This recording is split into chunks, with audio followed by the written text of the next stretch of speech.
Hello and welcome back to the stream. It's been a minute. I have more excuses, nothing but excuses. Um, I did not stream on Friday because I went to an Aetherdrift pre-release for the first time in a long time, and I was super excited. I was really excited to go to play some Paper Magic again, and it was a ton of fun. And we will be going over that in the first part of today's stream. I'm going to go over the deck that I built, some insight into my pool, some early insights into the limited format that is ahead of us. And I will kind of try and reflect on my night as much as I can. I was going to do this on Saturday morning instead, but, well, in true Aetherdrift style, I had a car accident. We had a car accident in family. It wasn't me, but I was nearby and able to help, and everything's fine. Everybody's fine. It was very minor, um, but that did take up my morning, so I didn't get to stream. Now we're back. We're gonna go through this pre-release, which was mad fun. I played it. Actually, you know what? I'm not supposed to tell you guys where I played. I'm also not going to tell you how I did just yet. That would be a spoiler. So let's have a look at the deck that I ended up building. So this is the deck. I mean, you probably can't see that very well at all. Let's zoom in a little bit. Yeah, okay, that works. So I ended up building red, green, exhaust. It was a really solid deck. Let me talk you through some of the busted stuff that worked out. So card by card, like we have District Mascot as a rare. At first, I was unimpressed with this card. By the end of the night, I was re-impressed with it. I think I just evaluated it wrong. This card does not come down on turn one and then just steamroll the game. It scales very fairly. It comes down as a 1-1. The next turn, it becomes a 2-2. The next turn, it becomes a 3-3. And then the next turn, it becomes a 4-4 if you're saddling it every single turn. If your opponent can play any on-rate creature and block this profitably. And most of the time, they're going to. Like, they're going to play a 2-mana creature, that like a 2-mana 2-2 or something that can block the District Mascot, and that's going to halt its growth. So it scales very fairly with the game. It does not just get a counter every turn and then just steamroll your opponent. It does not win the game by itself. What it does do is comes down on turn one. By turn three, it has 3 +1/+1 counters on it, and then it is an instant speed removal spell for any artifact. And if you get in 3 points of damage, you destroy one of your opponent's key vehicles or something, and you're left with a 1-1, that's totally fine. That is enough value from a 1-mana card. That's the best way to think about District Mascot. Like, if you destroy one thing with it and you're left with a 1-1 body, like, it's absolutely done its job. It just takes a little bit of setup, but still absolutely solid, but definitely not busted. Super solid card, definitely not busted. Scurryfoot was great. There's a few exhaust cards in here. You will notice I played a bunch of pretty bad cards. Well, I'll call bad cards. Can I like yeah, okay, we'll go by mana cost. So this is an aggro deck, but it has a lot of potential to go over the top. I'll talk you through what I mean. So the 1-drop creatures, Stampeding Scurryfoot, District Mascot, they can come down on turn one, and they're 1/1s, but both of them have late game potential, and that is, I think, the thing you want to do with Exhaust. That is what I've learned. One, I think Exhaust it feels really strong. Two, God, it gives you so much to do with your mana and at instant speed as well, which was really powerful. So Walking Sarcophagus, I just wanted, I do think starting your engines is like starting your engines early is incredibly valuable. And I think this card is good just for that reason, that it can come down on turn 2 and can start your engines. It was pretty playable in my deck. I was not super impressed with it because I did not actually have many max speed payoffs. So I would definitely encourage you to prioritize early start your engines, like early ways to start your engines. That is super powerful. But have a think about how many max speed payoffs you actually have. Because I had Walking Sarcophagus, End Rider Catalyzer, which I did not tap for mana once the entire night. I had that's it, I think, right? Yeah, that is it. So that is not worth actually starting your engines for. So this card really was just a 2-mana 2/1, which is fine. And we'll talk about why. It definitely could have been better. Definitely could have been better. But we will talk about why I ended up playing it. I played Burner Rocket. I played Red Green because I've had 2 Rocketeer boost buggies. This card is incredible. It is very good. Like the ramp is incredible. It's a vehicle, and I think you have to count your vehicles as non-creatures because it's so. And I got some of my opponents over the night with this idea, but they were playing lower creature counts because they in deck building had counted their vehicles as creatures, and you just can't because you're gonna I'll just answer the creatures, and then you're left with a bunch of vehicles that you can't crew. Boost Buggy can basically crew itself with its exhaust ability, which means it is a vehicle that you can count as a creature. So if you're curving out, great. If you're not, you can turn the Boost Buggy into a creature at any point. And it becomes a 4/3, which is pretty sizable on turn 3. Like, it's effectively a 4/3 with haste that makes a treasure when it attacks on turn 3. This was really strong, really good. I can't remember what I was saying. Actually, what I want to do is I want this layout. So, I think some of the strongest cards in this deck. I think there's a lot of medium cards in this deck, which I played because I wanted to be 2 colors. I really wanted to keep it to 2 colors. There's not a whole lot of fixing in this format. I think my deck was better and much more consistent as a result. I was very tempted in deck building to add that 3rd color. We'll talk about why in a sec, but I really wanted to keep it to 2, which meant that I played a bunch of creatures that I didn't think were very good. Like, I needed to play like the camera launcher and the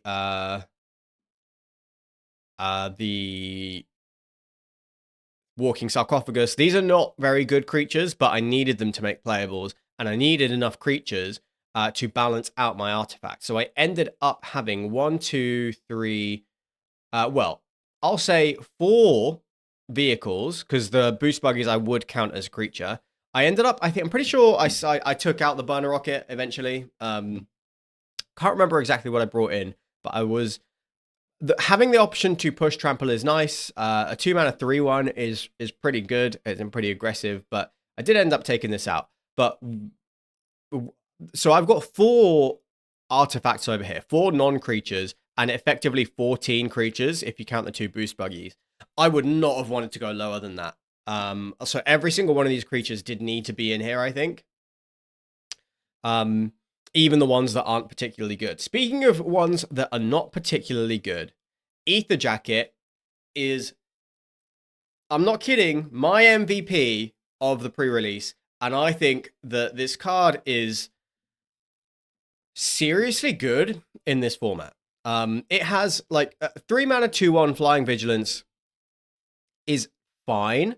It can like attack in the air. There's not a whole lot of reach in this format. There's like, yeah, there isn't a whole lot of reach, but like this, it does a good job attacking, and then because it has vigilance, it can crew on your opponent's turn, so you can like crew up your big vehicle and defend your life total. It helps you start your engines very quickly. So it crews well, it starts your engines. It is a kill spell on a stick, basically, because it has so many hits in this format.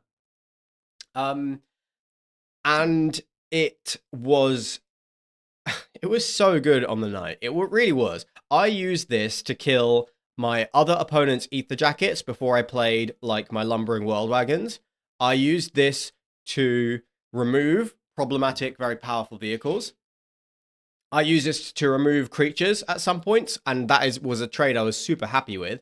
One of my opponents played Perilous Snare against me, which is a very, very good removal spell.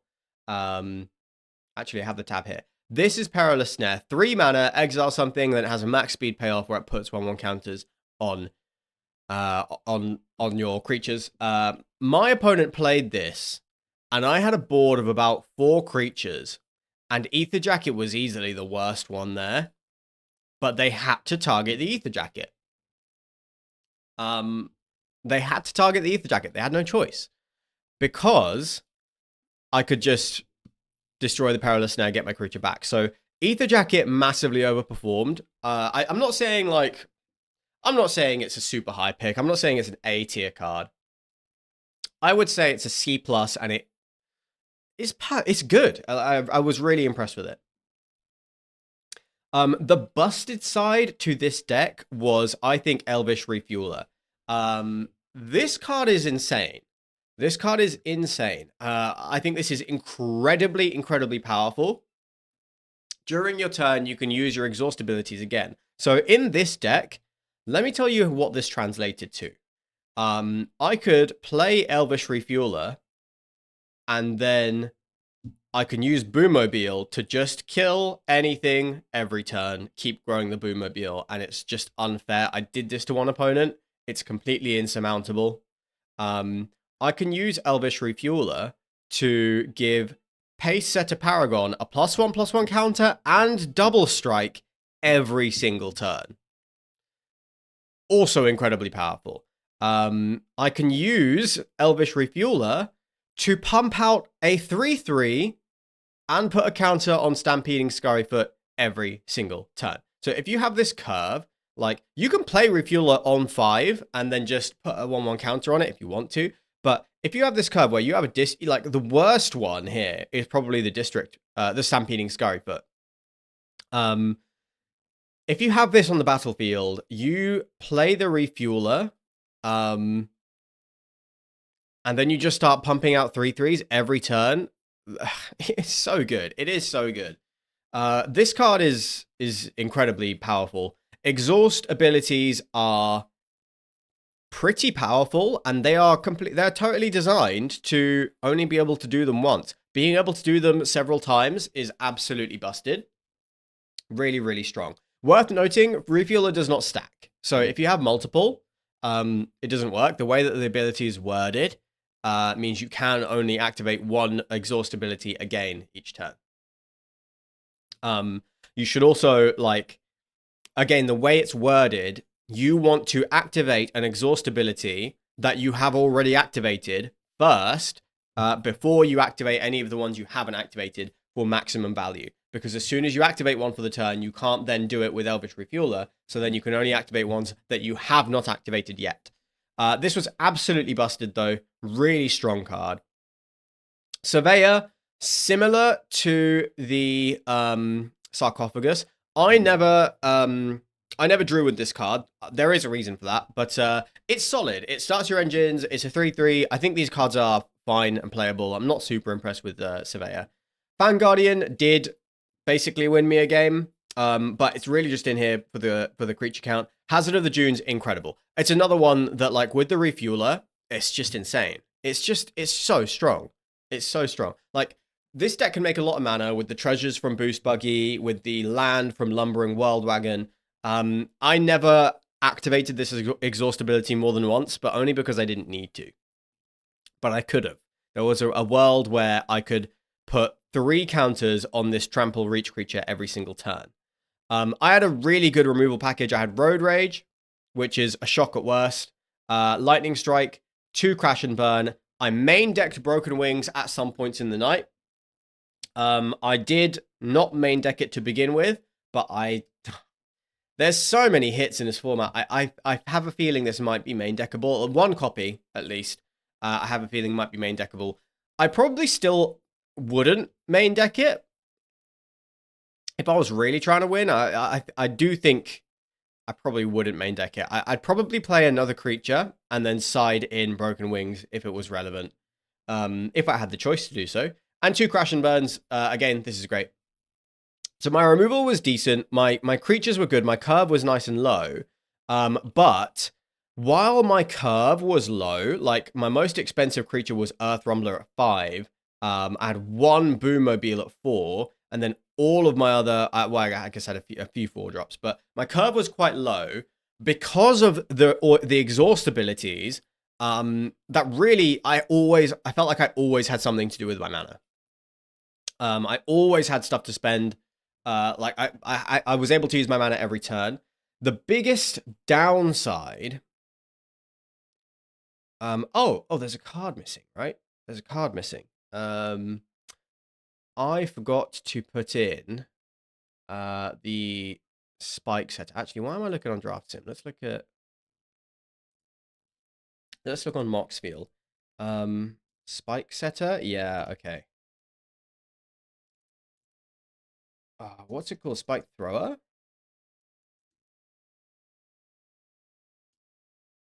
It is called. I have it here somewhere.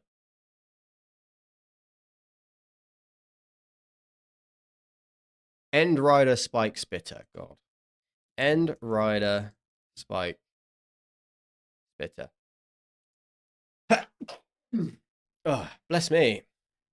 I can't bless myself. Somebody please bless me in the chat. So yeah, okay. I forgot about this card. This was definitely in the deck. And either Broken, I think I took out the Burner Rocket actually, but Broken Wings or Burner Rocket I would have cut. So the biggest downside of this deck was that I had very little card advantage. And that's where End Rider Spike Spitter came in. I played this card pretty much because it was the only way that I could generate card advantage. It also is a half decent max speed payoff. I did not exile any cards with this at any point, but I still think I stand by the decision to play it. It did also, I mean, it was a decent blocker against like opponent's Ether Jacket at some point. So decent creature. I was impressed with this. No, I wasn't. I'm not impressed, but I would play it again because I do think that the card advantage was the biggest issue that I had in this deck. I had no way to like loot or draw cards. And the exile effect would have been really important. So at the top end, at the very top end of the deck, Lumbering World Wagon won me some games. This is an insane card. I think that's pretty clear to anyone. Boom Mobile won me some games. Earth Rumbler also won me some games. This is why I never drew a card with the Loxodon Surveyor, because I wanted to exile them to Earth Rumbler. This is a great card. Uncommon, but Vigilance Trample is excellent on the offensive, excellent on the defense. You can crew it fairly easily. Like, that is why I picked some of the creatures that I did. Camera Launcher can be a 3/3. District Mascot can pretty easily become a 3/3. Elvish Refueler can become a 3/3. Catalyzer is a 3/3. Spike Spitter is a 3/3. It is pretty easy. Pace Setter Paragon can become a 3/3. Like, basically, this makes a 3/3. Basically everything can crew 3. Also, we did have the Rocky Roads, which could make a pilot, which can crew 3. So crew 3 is pretty easily achievable. Hey, Sam. How you doing? An Earth Rumbler is a great finisher. The biggest concern I had was like having enough trample to push through damage, because the curve was nice and low. I could be nice and aggressive. Having Earth Rumbler, Burner Rocket, and the Hazard of the Dunes to just push through the last few points of damage, super important. Hello, Ryan. It is nearly lunchtime, actually.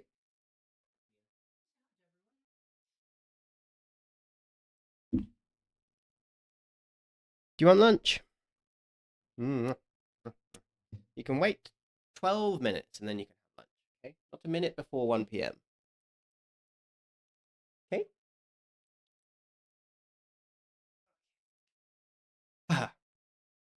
We're just going over the deck. There's hair everywhere now. Okay, so that's a look at the deck.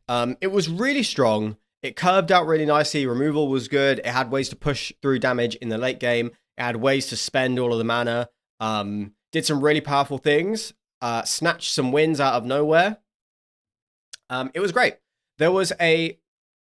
I want to point out some interesting stuff from my pool that I did not end up doing. So I did pull in my pool. Scared Orion. In my pool, I did have collared in. You can't see that for shit, right? I need to like cover up my ring light, otherwise it's way too bright. Yeah, okay. Do you know what? I'm just gonna show you on Scryfall. Okay. Yeah, and it's mirrored, so you can't read it for shit. Yeah.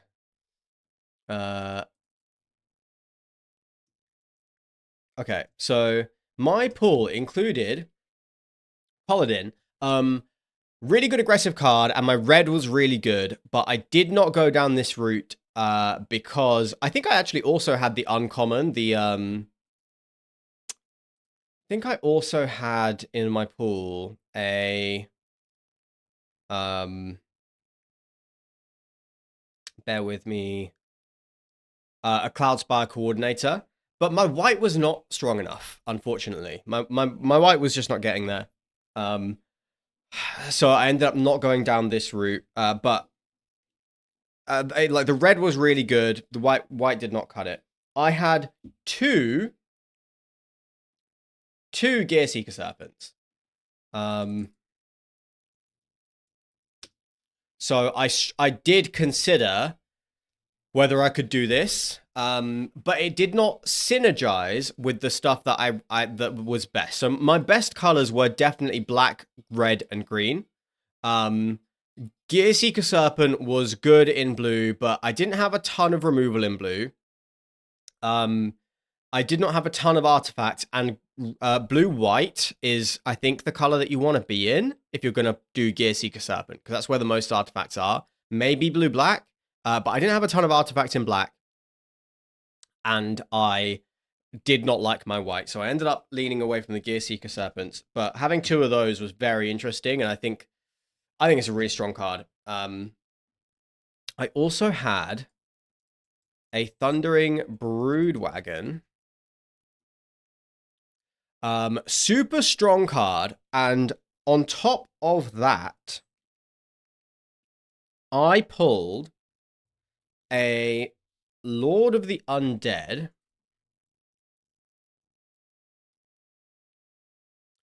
And I pulled two Bloodghast.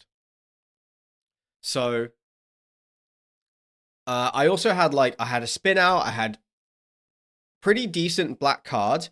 I ended up not playing them. I think two Bloodghast is pretty good, but I felt like all the opponent needed was a 3/3, and this thing is just not really getting through even two of them. In limited, I think amazing constructed card in limited.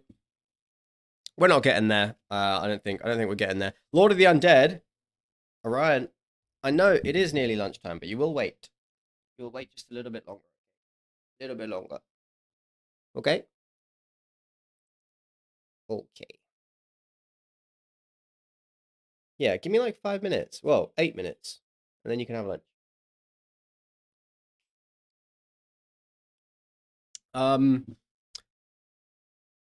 Orion is a lord of the undead. Orion is a lord of the unsupervised bread. because he'll always go for. You have to guard your bread closely in this house because he'll go for it. That was bad. Lord of the Undead doesn't really do much in this format. I think I had one other zombie. I had the Undead Pilot. And then the Broodwagon. Broodwagon is really strong. I had really good green. Very tempted to hit the stream deck that one.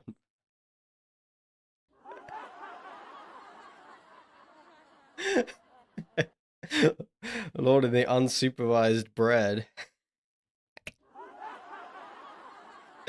I forget about the stream deck. I've got to remember that that's a thing I can do. I did not play the Broodwagon because I had no reanimation, and I had a fair few like ways to mill myself and stuff, but no reanimation, no way to like no dig up effect, no way to get stuff back from my graveyard. So I think that is a critical part of the green-black strategy, and it was missing in my pool. So that is why I ended up building red-green. So round one comes up. My opponent, it's a mirror match. It's a mirror match, except my opponent tried to make room for some white cards in their pool. God, hair on my face.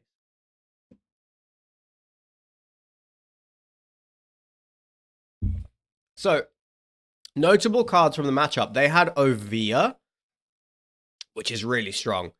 Gives all your creatures trample, and then you can just pay green and play out all your creatures. Really strong. I did have enough. I had a lot of removal, so this was a kill on sight. They also had Redshift. They had 2 Redshift, actually. They had 2 Redshift in their deck. This card is super strong. It would have been insane in my deck because of all the exhaust abilities that I had. This basically was just a 2-mana 2/3 with Vigilance in their deck, though. I don't think they used its mana to exhaust at any point, but still scary. Still scary, and still blocked pretty well. And put pressure on pretty well. Other than that, their deck was very, very similar to mine. They had Hazard of the Dunes. They had Boost Buggy. They had we had a lot of the same cards. I believe the reason that I won this game is because they played white. So I did win. I won 2-1. I won the first game. I lost the second game. I think I mulled to 6 maybe. And then I won the third game. And they got mana screwed. So I beat them. It was a close game on the first game. And then game 3, I think they got screwed on white or something. So I really think you have to have solid fixing to play 3 colors in this format. Even if you're playing worse cards, I highly recommend trying to build a 2-color deck if you can. And I had good fixing. I had the Lumbering Worldwagon, which searches a land, and I had 2 Boost Buggies, which can make treasures. So I had pretty decent fixing, but I still wanted to keep it to 2 color. So opponent played well. It was a really solid game, but and they had better rares than me, probably. I think Redshift I would rather have had over like District Mascot. Worldwagon's really good. I probably would have kept that. Boommobile, I probably wouldn't have given those up. Maybe I would have taken Redshift over Mascot though. So pretty close though. Still took that one down. We are 1-0 on the night right now. Round 2. Opponent is playing red-black, and they have a busted as heck deck. So these are the cards I remember them having. They had a Gastel Thrillseeker, which I think is the strongest uncommon. They had their own Endrider Spike Spitter, and they were so fast at enabling max speed. I had to work really hard to keep them off max speed in like games 2 and 3. Spoilers. They had Draconautics Engineer. I would love this card, but pretty damn scary. They had Streaking Oil Gorger, which I know is just a common, but again, they were so good at enabling max speed that this card became busted. They had Pack Doll Terror, really good for helping you enable max speed. I'm not showing you the cards. Here you go. My bad. So they had Thrill Seeker. Yeah, I'm on the right view now. They had Spike Spitter. They had Draconautics Engineer, which is a rare. Oil Gorger was super strong. Pack Doll Terror. Which again, like, so it's so hard to keep them off of max speed when they have something like this. They had Mutant Surveyor, which did get me, because this, like, what's this effect? It's like Ghasts or something that have this effect, the 2 mana +1/+1. Absolutely, this card got me in a game. It's this is pretty strong, I think, among this like cycle of 3 mana cards that enable max speed and then like have this exile effect. This is a good one. It's a good one. Really good mana sink. They had Grim Javelineer, which meant they could just attack every turn. They had Engine Rat, which I had to answer because, again, the mana sink ability is not nothing, especially when they're in an aggressive deck and they get you low, then this thing can end the game. They had a Bloodghast. That wasn't really relevant. They had Cryptcaller Chariot. Really, really strong. And that's it. That's all I remember. But it was a really strong deck. It was a super strong, super aggressive deck. I had to work pretty hard to beat it. So I lost game 1. And I was like, oh my god, that was so fast. So scary. They just like absolutely tore through my deck. I'm not feeling confident about this. Managed to win games 2 and 3 by aggressively trying to keep them off of max speed. My removal was really important, and my big creatures were really important. I was able to keep them off of max speed for quite a long time. They also made a bad play in that we both had Ether Jackets down. They used an Ether Jacket to kill, I think, my Walking Sarcophagus, and I had max speed, so it was a 3/3. And they even said, like, I don't think this is a good play, but I'm going to do it anyway. Sack my Ether Jacket, target your Walking Sarcophagus, and then I was like, okay, amazing, because I was going to use my Ether Jacket on theirs, because the next turn I played Earth Rumbler, and then that probably won me the game. So that was a pretty big, probably a misplay on my opponent's part in doing that. Oh, they also had Avishkar Raceway, so they got 2 games out of 3. I think they played it turn 1, so they started their engine straight away. It was a really strong deck, worked really well, but we managed to snag the win. So we're 2-0, 2-0 in the evening at this point. We're at the top cut table now. There's 3 rounds for the night. I am up against my final opponent of the night. And he was a really strong player. He was playing a strange deck. And I think, yeah, he was playing like blue-green, splashing white and red. 4 colors. He was splashing white for Perilous Snare, and Veteran Beast Rider, which I think is reasonable. Like, these are really strong cards. Perilous Snare is really strong. Beast Rider is really strong. He was splashing red for Loot. Loot did not get played against me. I'm very glad because I think this card is insanely busted.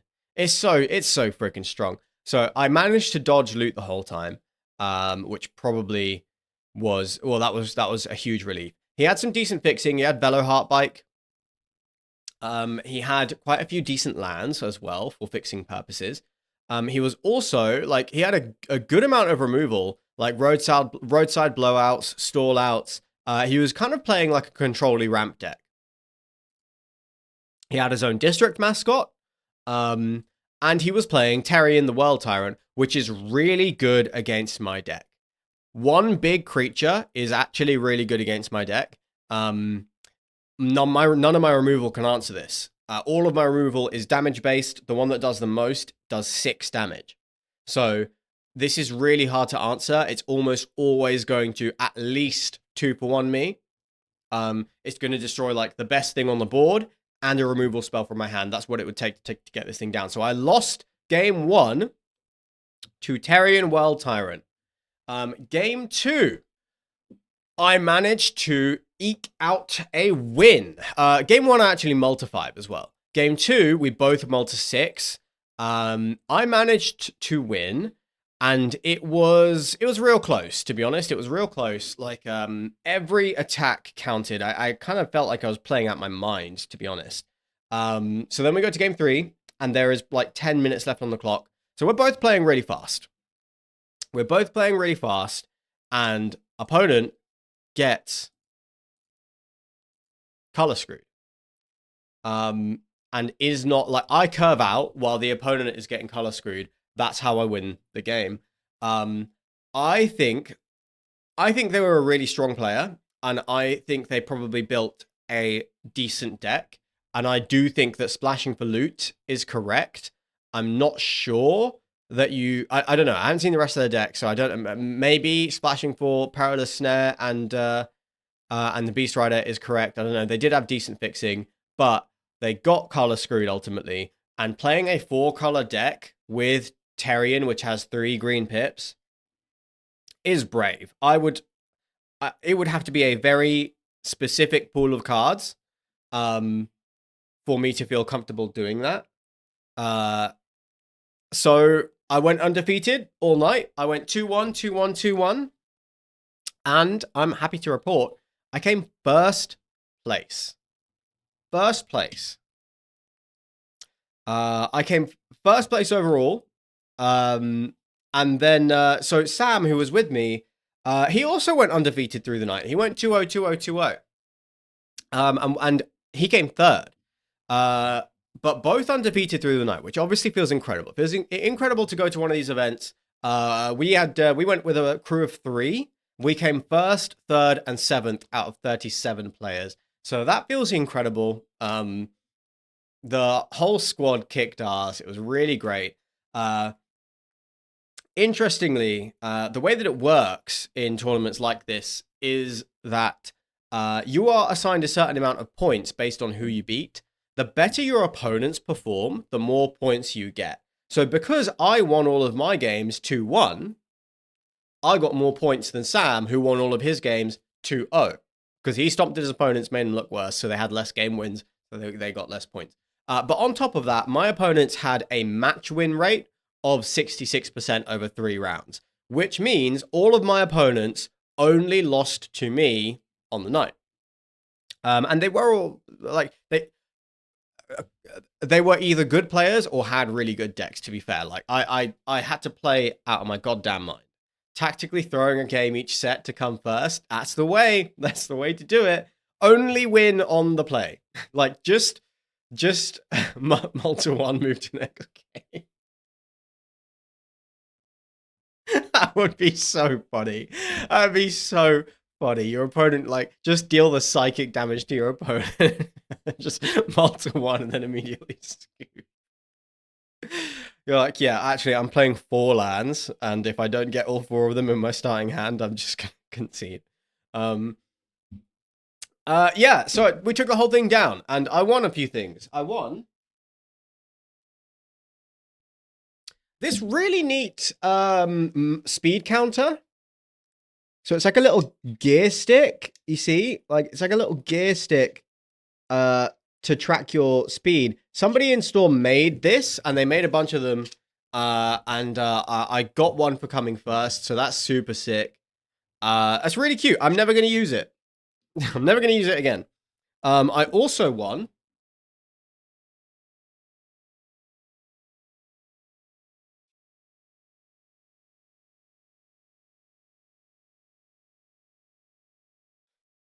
I won this gigantic framed foil poster, which is now going to sit in the back of the stream. This is my real trophy. This is the trophy of my win. I'm not putting it up yet, but it's just going to sit back here.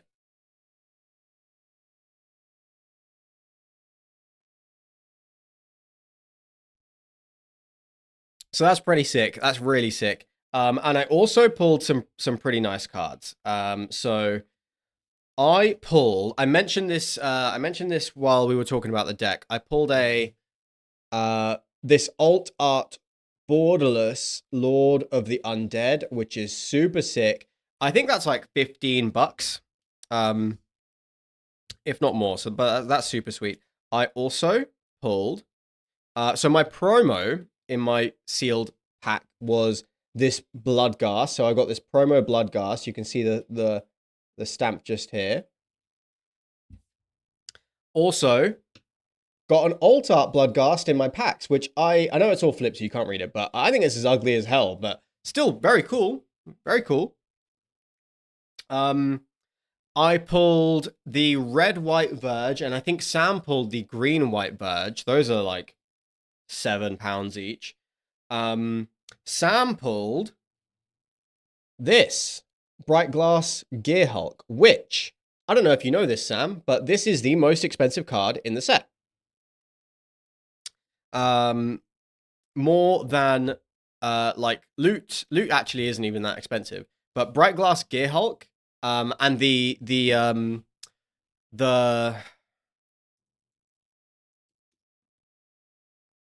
Bright Glass and the Riptide Gear Hulk are the most expensive of all of the Gear Hulks. And they're among the most expensive cards in the set. So the Riptide Gear Hulk is coming in at like $7. Bright Glass is coming in at 11. Do you know what? Let me see. Like, can I see like all of the Aetherdrift cards, organized by price? Is that a thing I can do?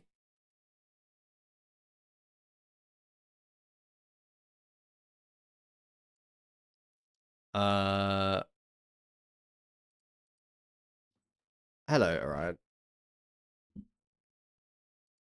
So if we look at all the Aetherdrift cards, can we sort by? Let's look at price in euros. So Ketramos is very expensive. Oh, actually, no, that's not true. That's not true. I lied to you, Sam. This is the order. I remember now. The Ether Spark is like 35 quid. Radiant Lotus, obviously incredibly expensive. Ketramos, also insane. And then Bright Glass Gear Hulk is fourth. Yeah. Yeah, I remember now. But still, really sweet pull, and like this looks sick. This looks like Exodia from Yu-Gi-Oh. This is straight up Yu-Gi-Oh card. Radiant Lotus. Oh, right. I wasn't showing the screen. I keep forgetting to do that. These are the most expensive cards in the set. So Radiant Lotus, 6 mana, sacrifice 1 or more artifacts, choose a color, add 3 mana of the chosen color for each artifact sacrificed this way. Disgusting. Really, really strong. Thoroughly abusable. You can sack the Lotus itself. No, this is, I know it's expensive, but like, especially in EDH, this is totally abusable. The Ether Spark, really expensive, Ketramos. But Bright Glass Gear Hulk. Really high up there. Super sick pull. Where does Lord of the Undead come in? Probably pretty low.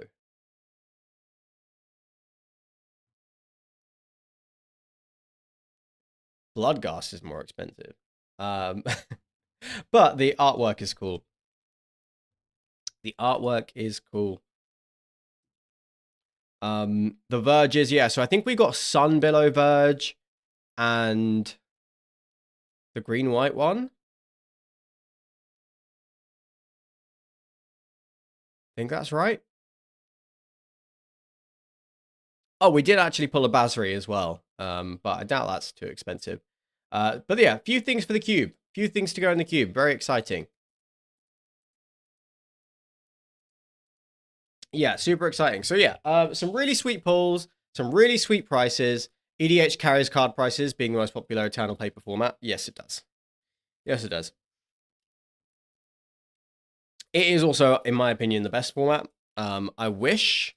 Oh, we got Willow Rush, Verge, the green blue one. Okay. Which is probably the best one, I would think.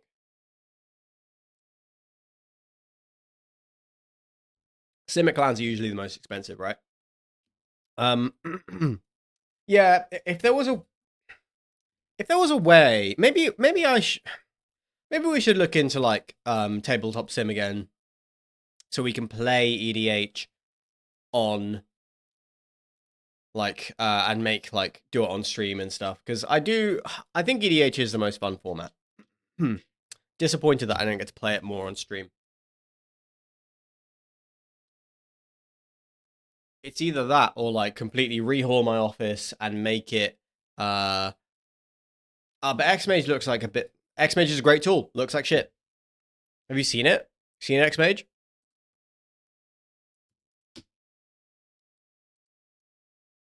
This looks like some straight up RuneScape 2009 shit.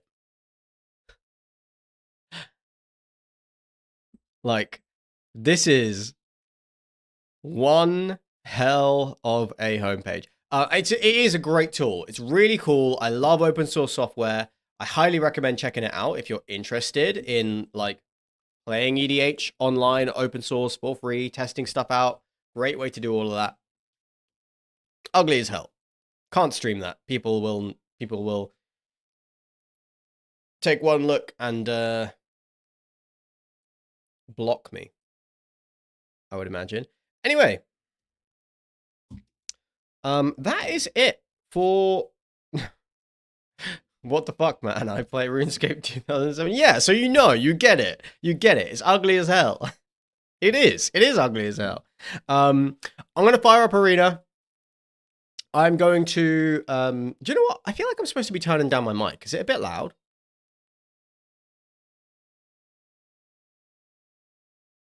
Um yeah, it looks like it's a little bit loud. I'm gonna turn it down slightly. Okay. Sounds fine. Maybe we'll just leave it then. I'm going to take a short break. I'm just going to go give Ori his lunch because, as you can see, he is he wants lunch, so he's going to sit there and bother me until I feed him. And it is lunchtime, so I'll be right back.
Okay, we are back. I have returned. Orion has been fed, and we're gonna jump into arena. We're gonna just carry on grinding standard. How are we doing for this season? I have not been able to play as much as I wanted, so we're still in gold and limited, but that's fine. Once Aetherdrift comes out, I will grind gold. Plat 4, not fantastic. Lots of work to do. I don't think we're hitting double mythic this month, but I have booked off the first week of March. So I'm considering doing a 4 or 5 day streamathon when the season resets to just rank all the way up into Mythic. That's the plan. I want to do it. So you've got that to look forward to. We are going to hit double Mythic. March is going to be our moment. It's going to be our moment to do it. I'm considering some stuff.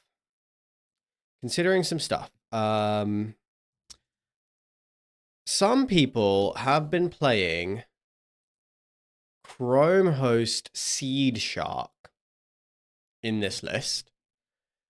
It dodges nowhere to run and like cut down, which Kiora does not. And there's a lot of reasons why this could be good against control decks. Almost certainly not as good against like aggro decks. But I don't think Kiora is like that good against aggro decks anyway. So people have been experimenting with this, but if you can get this down and then you can do any kind of comboing, like you know, play a dragon, copy even a planeswalker, then if they wipe the board, if you're left with probably like a 6/6 incubate token that dodges board wipes and stuff, can put a lot of pressure on, puts a lot of power and toughness on the board, this thing. As does Kiora. And this also doesn't help you like draw and discard, but it is worth considering. It would probably be a sideboard card. And I really don't know where it would go in the sideboard. I think I'd probably have to play a Brotherhood's End. But I don't like Brotherhood's End possibly being a dead matchup against Domain.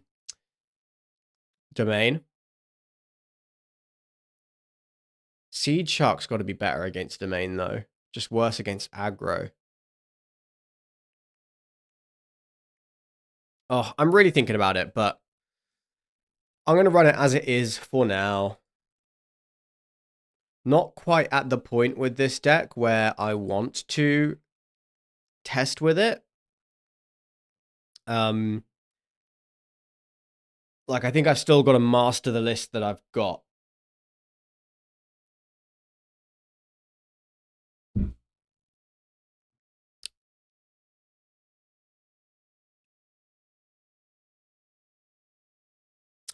I'm going to leave the music running.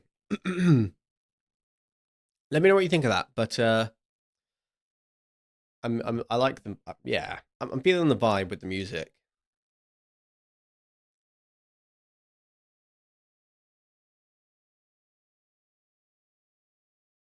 Although we could maybe put on something different. Okay, well, that's Mulligan. That's an unfortunate keep, but we'll have to do it and just get a little lucky. We need to draw a land. We are on the draw, so is what it is. Well, you do have a good amount of removal. This Fires is not looking so good. I want this snapped off as quick as possible or ditched to the Tunnel Grinder.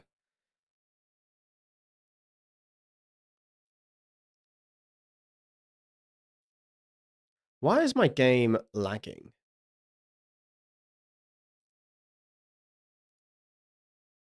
Is that just me?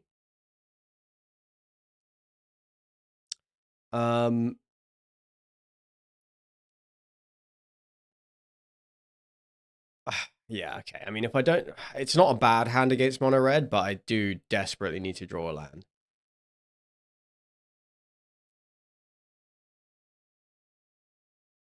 Yeah, my game is lagging.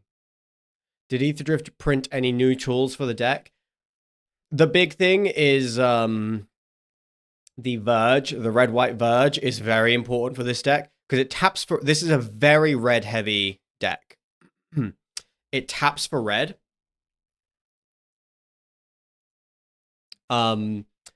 Which is absolutely fine. And then it like so it's much better than Shivan Dragon or anything. Shivan Reef, and stuff like that. Okay, there's a land. Well, they didn't have a 2-drop, so I'm actually gonna reunion. Try and find a board wipe, find more land. Spire Bluff is fine. Roaring Furnace also fine.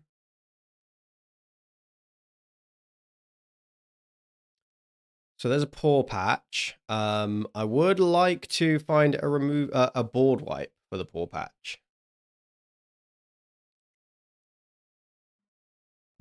So this could just be Tunnel Grinder, ditch everything.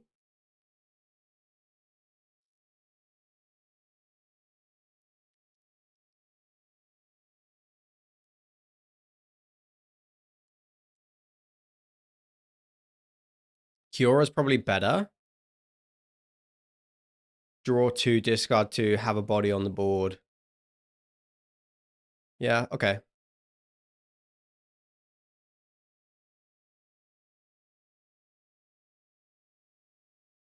I don't want this. And I think the Chandra can go.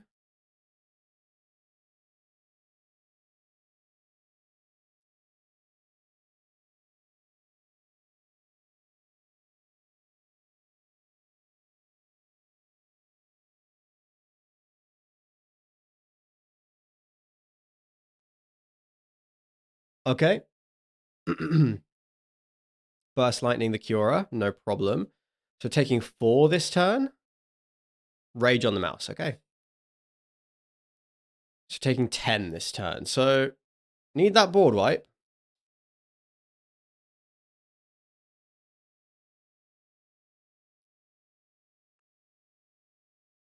Interesting.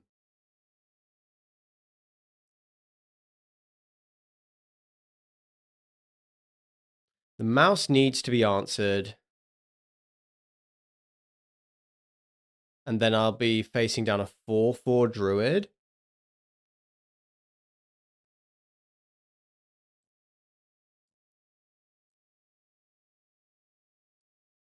Oh, this is awkward. They put a counter on the mouse.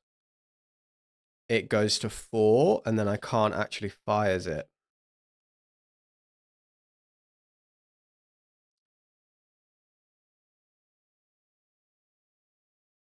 Yeah, fires is going to do 3. Okay, so I have to do this. Mouse first. Give them hopefully they put the counter on the Poor Patch Recruit.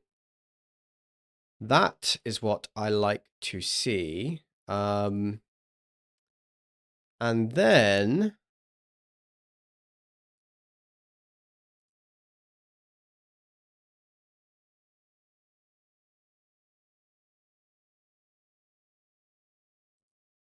yeah, guess I'm going to do this. They're going to have a 4/4 Druid.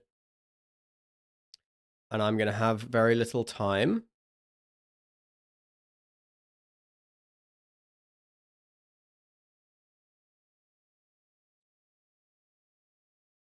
They have a man land now, too. Okay, so I need ill-timed explosion off the top and have to draw something big to discard as well. It's going to be tough.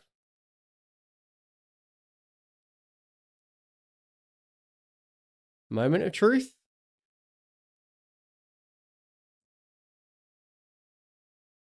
Yeah, we were nowhere near it. Nowhere near it. So that is going to be game.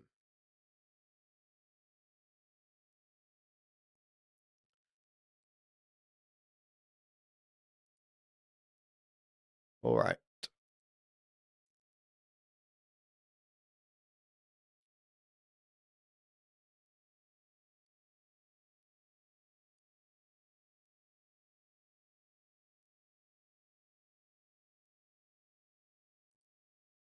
So this is pretty kind of straightforward. We're going to bring in the Brotherhood's End. We're going to bring in the Season. We're going to bring in the Pyroclasm.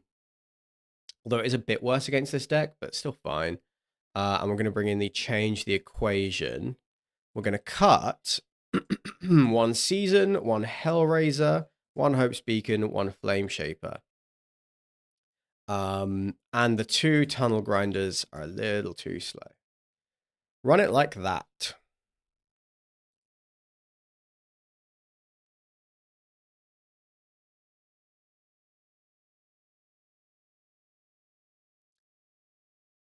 Oh, okay. Land and removal is what it is. It's not that bad a hand, really. Opponent mulls to 5. Good sign for us. We're going to need it. This is a tough matchup. Cura? Yeah. Fixes our hand quite well.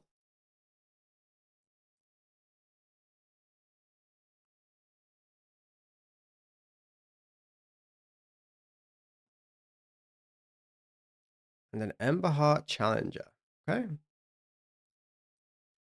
So we will fires you.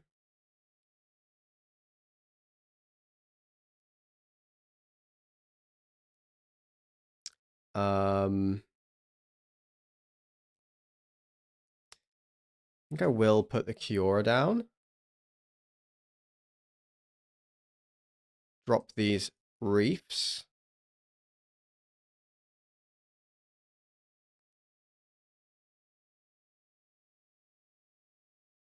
Okay. Nice. I like to see Torch the Tower in the deck. I'm sure that's bad.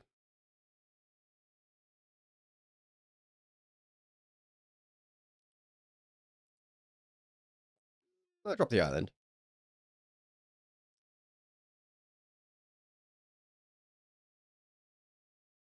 Name Phyrexian, scare him a little.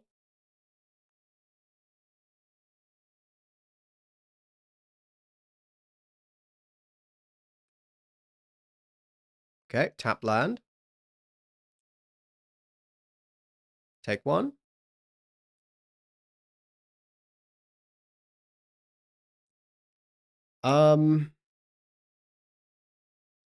Yeah, I'm gonna bargain this. Just for good measure. And also for the scry right now. Another torch. I can keep another torch. Not great. But I can keep it. Okay.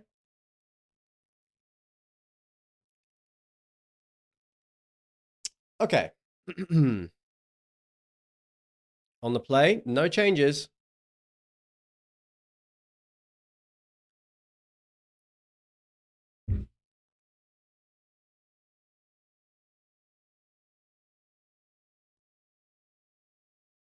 Can we get there?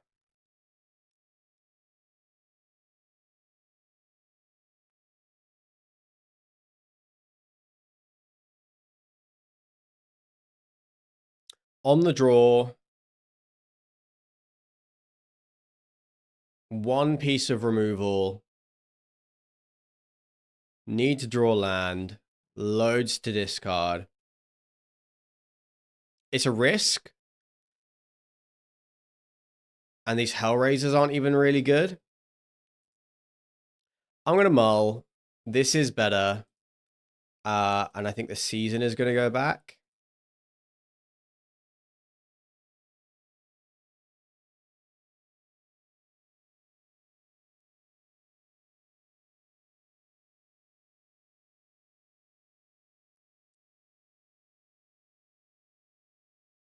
So I want to not take too much damage. Try and do some work with Elder Dragon War.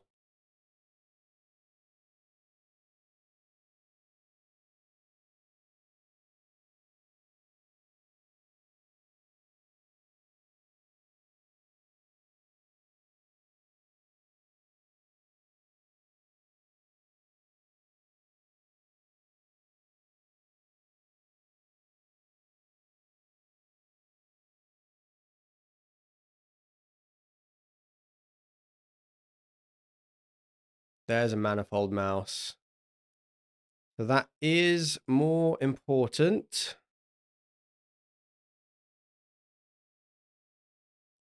Guess I don't mind all these Spire bluffs.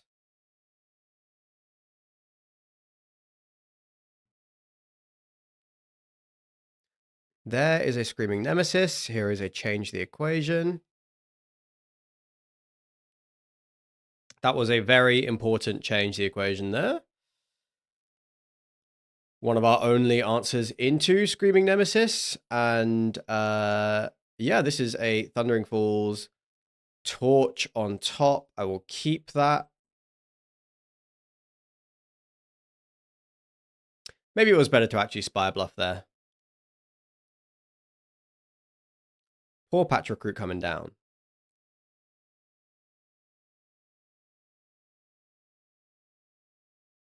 Elder Dragon War is pretty good against that. But I'm not going to have the untapped land next turn. So do I want to kill this now? Yeah, I do, because actually it can dodge the Elder Dragon War when it gets a counter, so we will do this.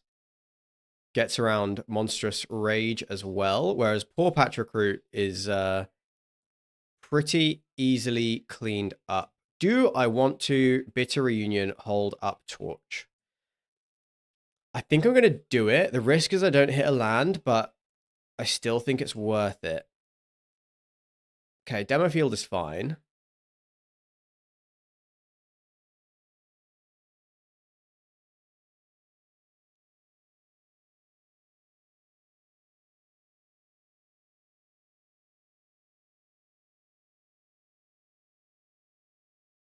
Okay. Interesting.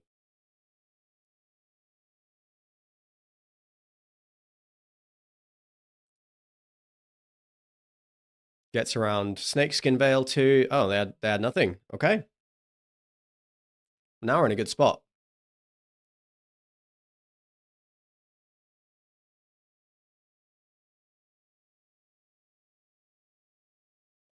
What the fuck? Okay, you hit your Restless Ridgeline. It's a... What does this turn into? A 3/4? That is quite good. 3/4 is quite good.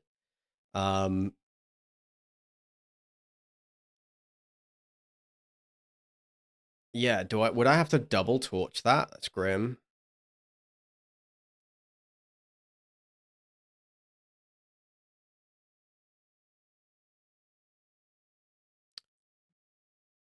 But it would be fine. So I'm going to Roaring Furnace this Emberheart Challenger.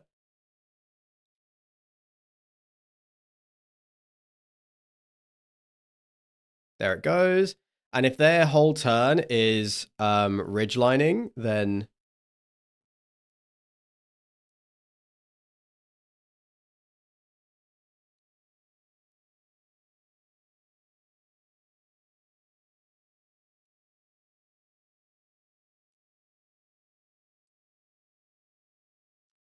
I think I do want to bargain again. Just for the scries. Bitter Reunion can go.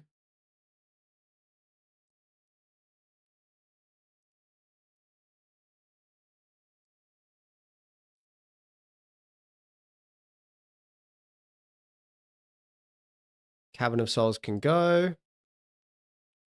So we're going to have a 4/4 in play. They have no manland.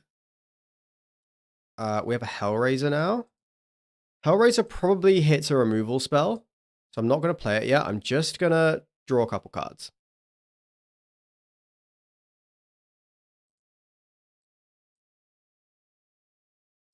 I know I had the demo field. Better to Thundering Falls, if as you don't need 3 untapped land this turn. Yeah, fair. Okay, all right, we beat Gruul. Yeah, there's not much in Aetherdrift for this deck. Unfortunately, I really don't think there's anything. There's which is a shame. but it is fine. You know, I still think the deck's going to be pretty good. I don't really know what impact Aetherdrift is going to have on standard, to be honest. Not great at assessing that, but like what looks scary in standard? I think do you know what Spell Pierce is in standard now? And that's going to be a deck that gets a card that gets played in this deck, but not main board.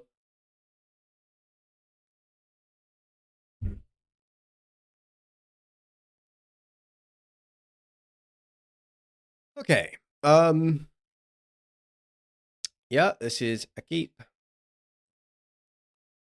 Red, black, and that is a Clockwork Percussionist. Interesting. Lead on Spire Bluff.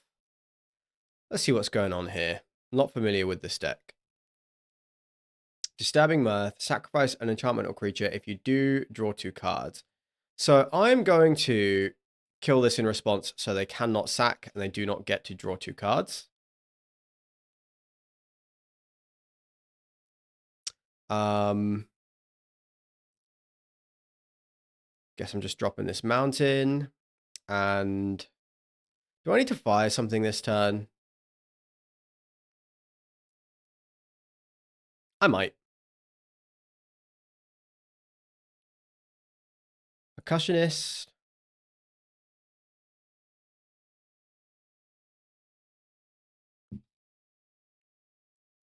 They have nothing else to play.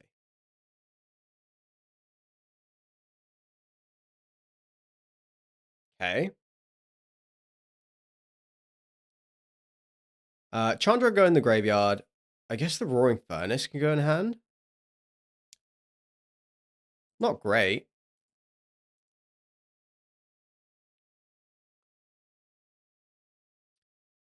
And there is a Season. So I'm going to Bitter Reunion. Oh, they have a Preacher of the Schism. Discard the Season.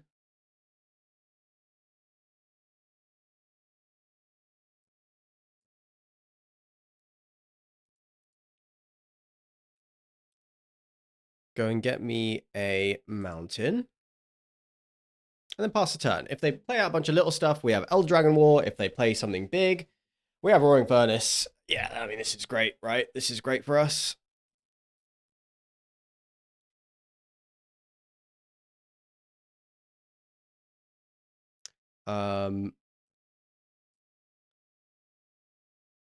Yeah, let's chill.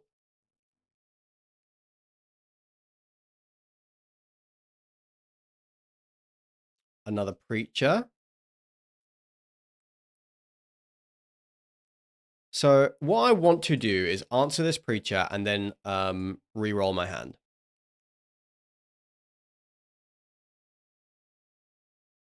I want to, yeah, I definitely want to Elder Dragon War and discard all these cards.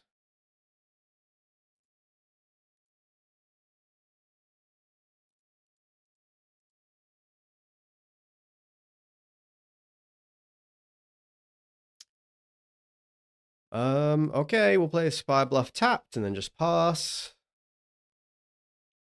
I guess we have Kicked Fires.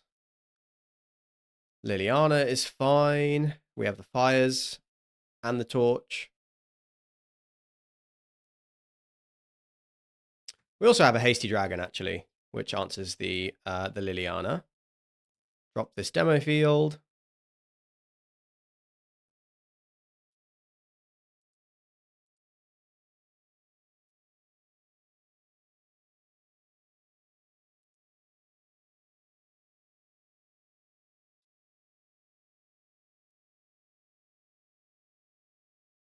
Play this land. Pass turn.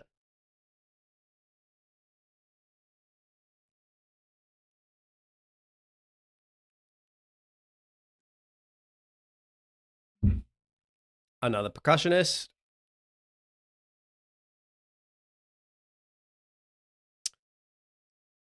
I'll take 3 here. Spiny Shell Pet is cool. I actually have this. Yeah, I do actually have this card. I'm just playing the I like the dragon instead. So I'll play Cavern. I'll name Phyrexian. Freak out the opponent if they don't know what we're doing.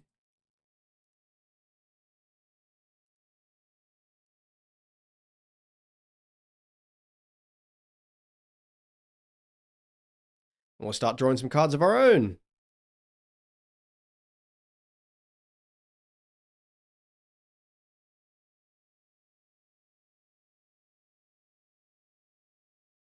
Okay.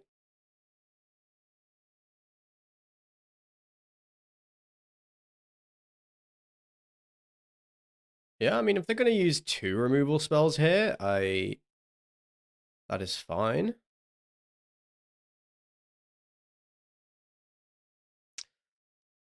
Do I want to limit some of the damage that's coming in here?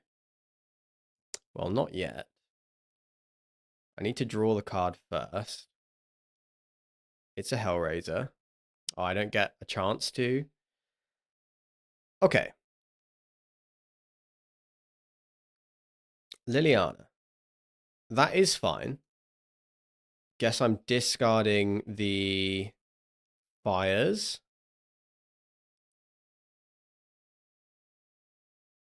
I went into full control. Do I want to take 5 here? Discard my other removal spell, then play a dragon? What's down here? Like a season. I think this is okay. I think I'm supposed to kill a 2-drop.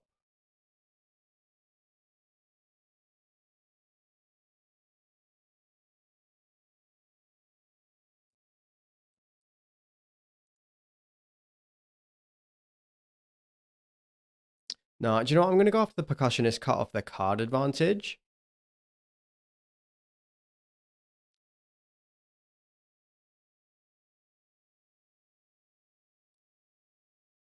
They're going to shoot the Sheriff, their own Percussionist.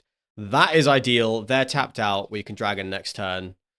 They uptick Liliana. We discard fires. Hellraiser. Hit a Season of Weaving.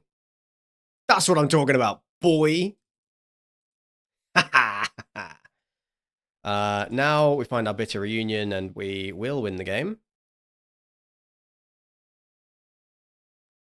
Well, there's an Elder Dragon War. Wipes the board. Okay. Black, red, sacrifice. I think the board wipes are going to be good.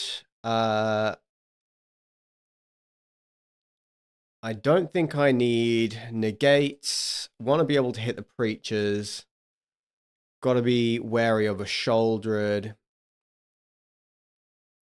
I would imagine Kiora is bad. I think Pyroclasm's probably good.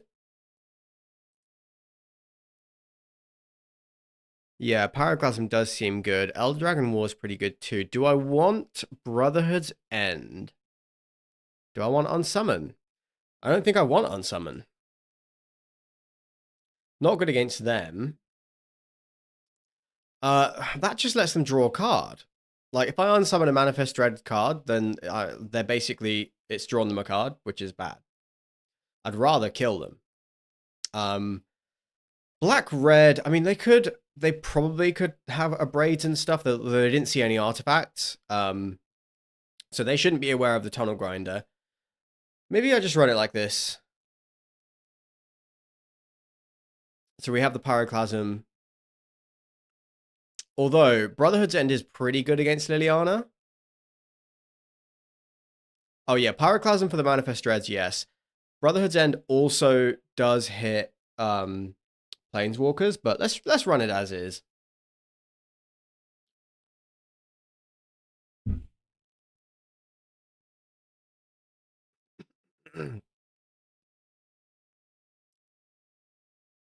Oh. Sorry, I'm dying. This is a keepable hand. Hopeless Nightmare turn 1. Love to see it, opponent. I think the Roaring Furnace is going to go. Doesn't hit Liliana.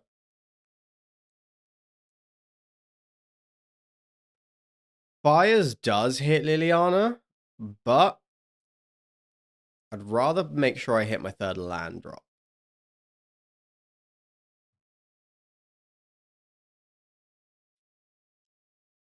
I'm happy if you are drawing cards.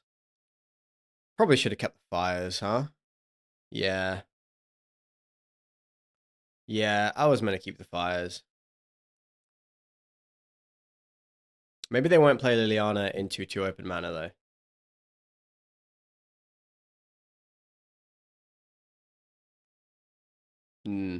Too much to hope for. But, I don't know, maybe like really early dragon is the way that we're going to do this. That is an annoying land to find right now.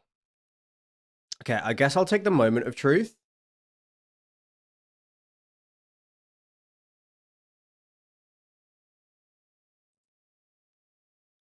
Thundering Falls in the graveyard.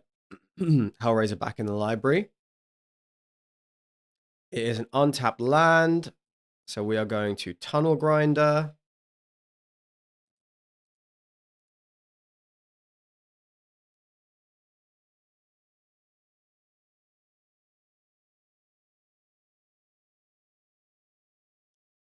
The fuck is Corpses of the Lost?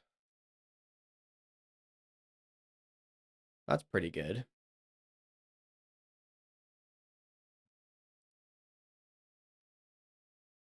So like a mountain off the top does let us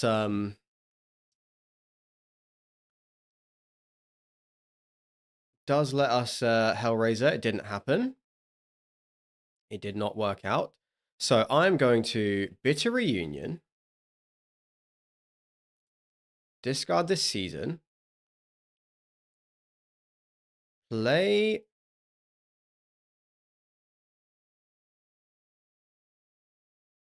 the Spire Bluff. Ugh, I would love to I'd love to descend this turn, but I don't think I can. Because I want the Bitter Reunion for the Dragon turn, which is next turn.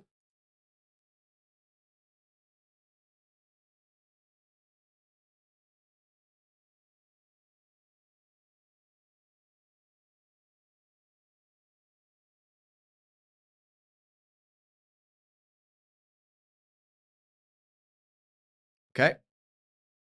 Fine start. If they don't have any interaction, we might just win.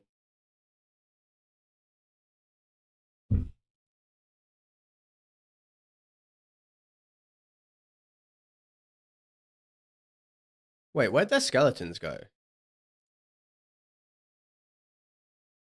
How does that card work? Oh, it goes back to hand? Okay, I see. So they're swinging for 6, 7, 8. Do I want to prevent this damage, dilute the graveyard? I think it's fine. I think I'm more worried about the face down card. No, I'm not. No, I'm not. Kill one of those. Take 3. Discard this ill-timed explosion.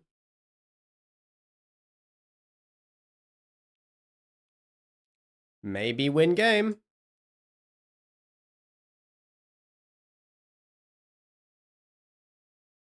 There's a season. Probably just won. We've probably just won.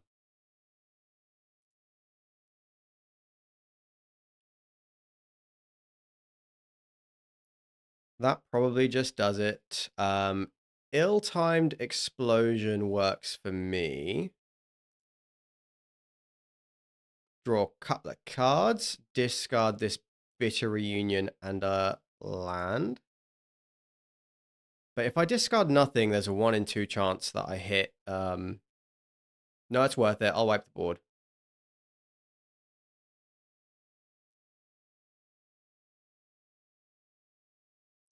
Oh, it was a braids under there. Interesting. Uh, yeah, that's Bitter Reunion. Drop the... No, I'll keep the Chandra. Drop the Shivan Reef.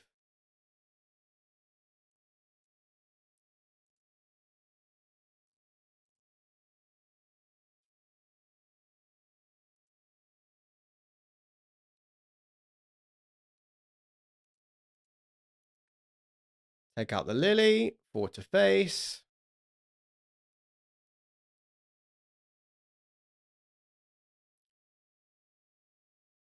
Okay.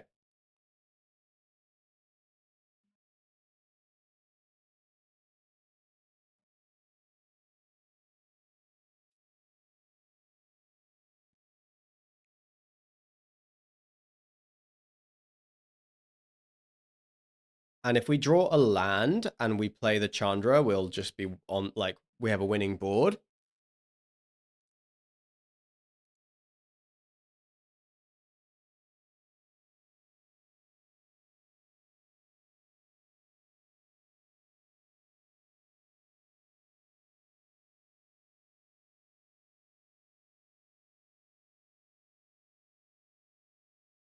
Yep. That is it. So we will just go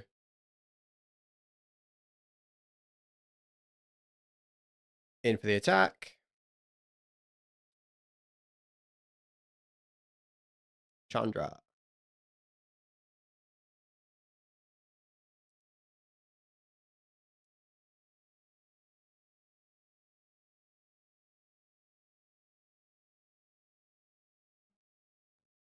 It was a Lord Skitter. What a strange deck.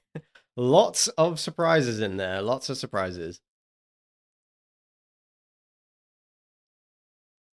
Okay, the lag seems to have cleared up. I'm not dropping frames on stream, so I think we're good.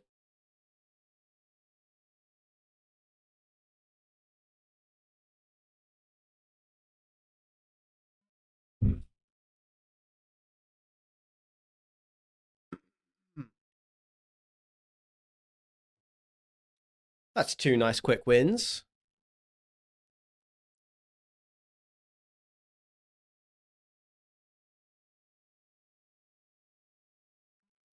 Let's keep.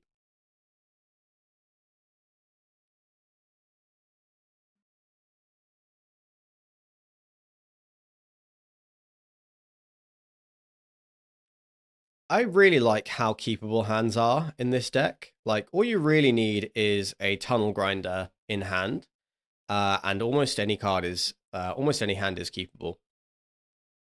Nice few wins. You heading off now, Sam? No sweat. I will catch you later. Hope the rest of your day is good. I shall drop off the season.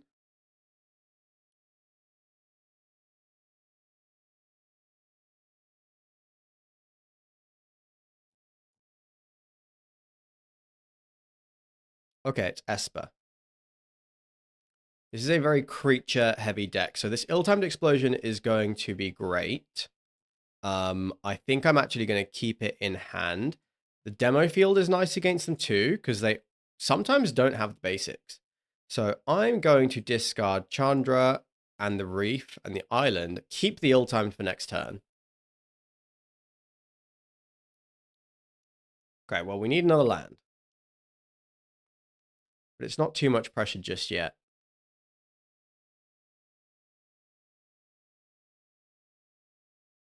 Oh, Kaito's annoying.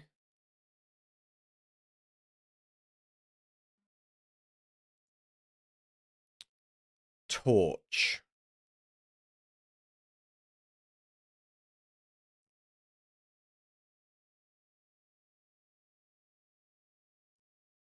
Hmm.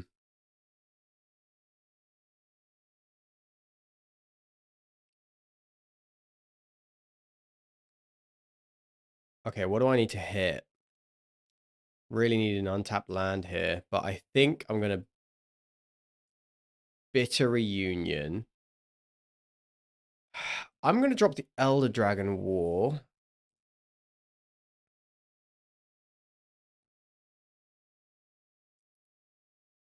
Find the mountain. And then I think it's actually just Moment of Truth.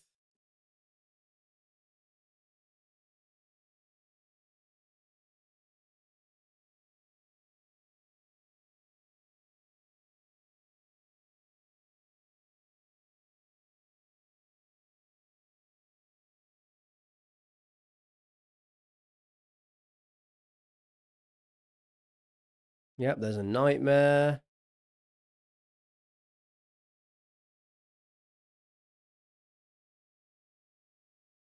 Gonna drop off this Spire Bluff Canal.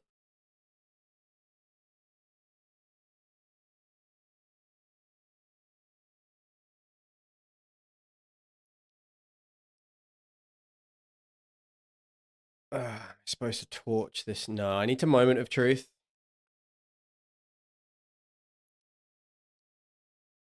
And they're keeping up this town ain't big enough.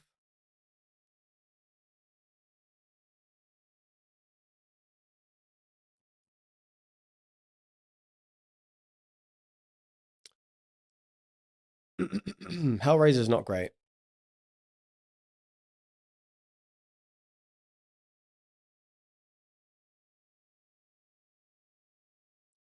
I think I want the Fabled Passage.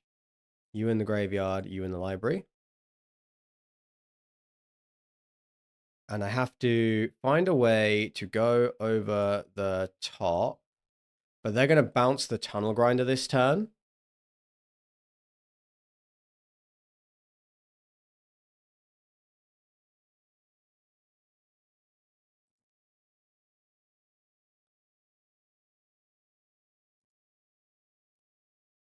Am I supposed to just season? I think I am.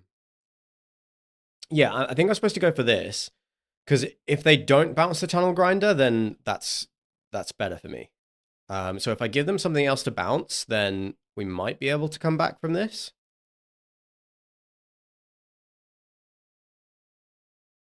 That's a miss.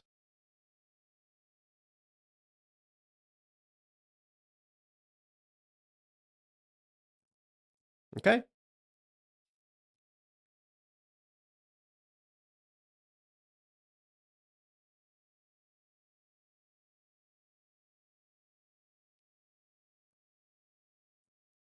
Yeah. Okay. So I'm going to take out one of these otters. Dragon gets bounced. And we'll just have to see. Is that enough? They have 1, 2, 3, 4, 5, 6, 7. Yeah, that is lethal. Okay. All right. What does my sideboard guide say? I want the Lithomantics to answer the Kaito. I want the Dragonfire. I didn't see an Enduring Curiosity on the Brotherhood's end, but the 3 damage is pretty good. I want to cut the unsummons. Didn't see the Drowner, but I still think Cura's pretty bad. I think Tunnel Grinder is a bit worse in this matchup. Now the question is, does anything else want to come in? No. Is the Pyroclasm? I don't want the Pyroclasm because I think the 3 damage is important.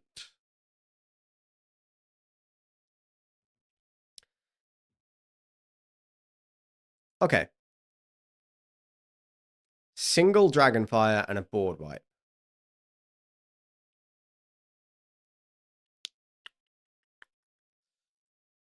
We'll keep it.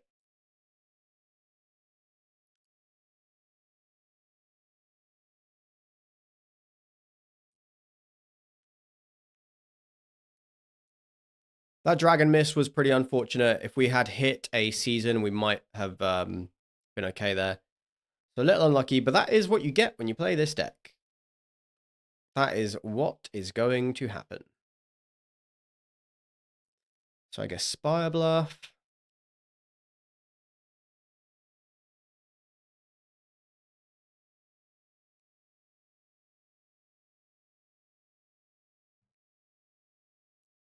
A Hopeless Nightmare.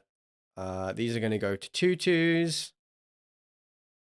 Yeah, I'm going to try and minimize the damage and kill one of these.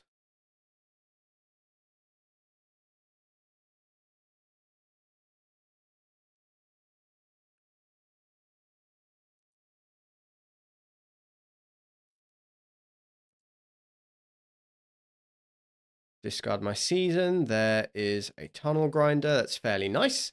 Probably gonna ditch the ill-timed explosion.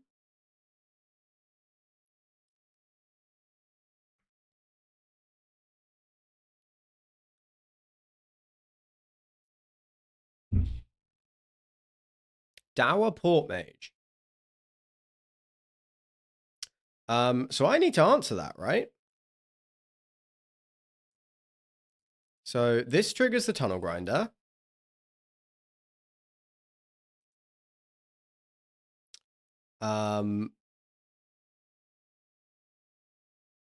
This kills the Port Mage.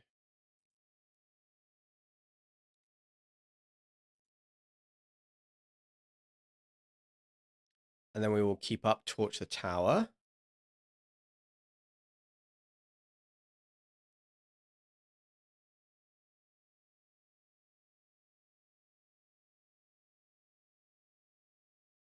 Hardcast Kaito.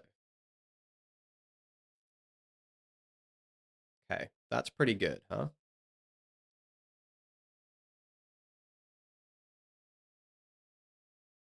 Well, now do I want to do this? I think I do. Because it cannot kill the Kaito. Also cannot level up. Bitter Reunion is a good draw. Lets me flip the Tunnel Grinder this turn, which is awesome. Do I want a Reunion again? I can see that.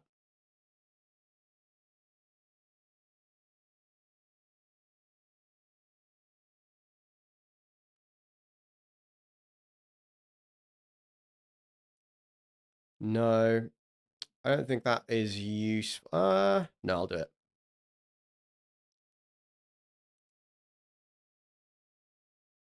Okay, lots of Hellraisers. So now it's Hellraiser against Kaito, and we should be in a good spot, actually. Because we have the Tekutlan flipped.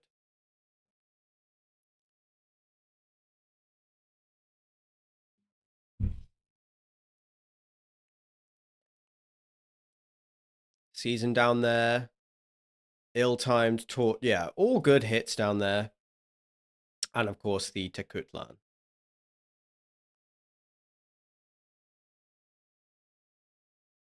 What the fuck? Okay, sure. They reset their Kaito so they can draw a card. But that does mean that we will be able to kill this one with a dragon unless they draw some interaction. So they need to have untapped land plus this town. They might have it. They might have it. Let's find out. It's an ill-timed explosion. I will take it. Do I want to try and hit the... I don't know if I want to discard this child. We're on 1, 2, 3, 4, 5, 6, 7 lands. Do I want to discard this Chandra? No.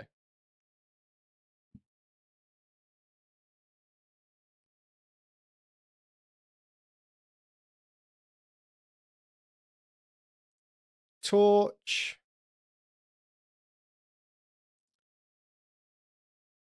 We'll just clock the Kaito.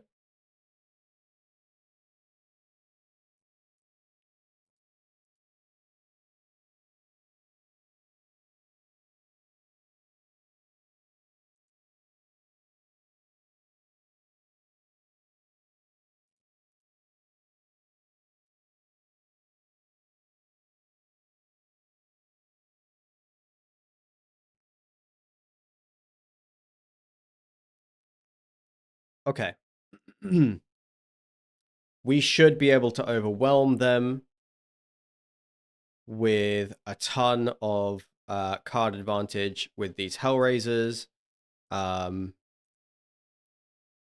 yeah, I think I'm discarding this Chandra.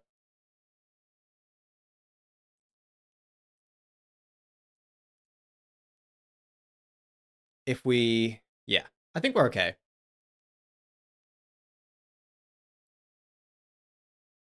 Any removal spell kills a Kaito next turn off of the Takutlan. And also a bunch of our hits deal with it. Yeah. And we're not too low just yet.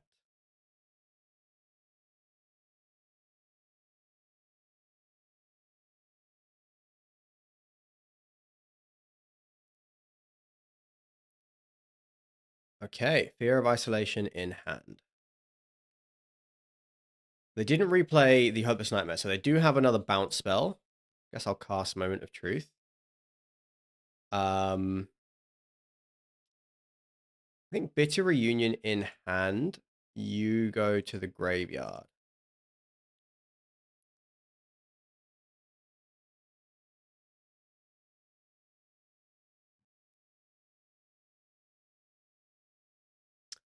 Ill-timed explosion. Or a Bitter Reunion. Guess it's the ill-timed.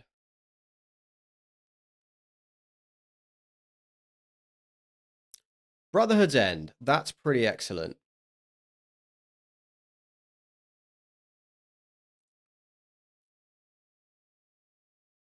I'm going to play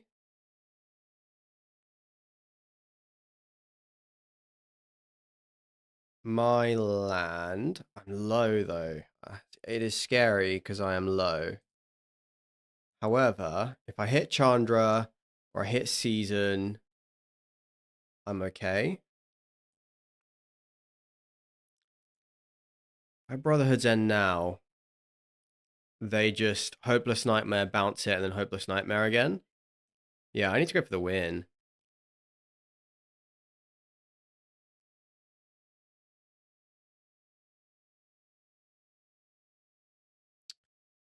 Another ill-timed is pretty bad.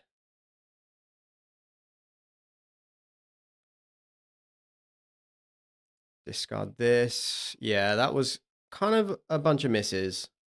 Not good.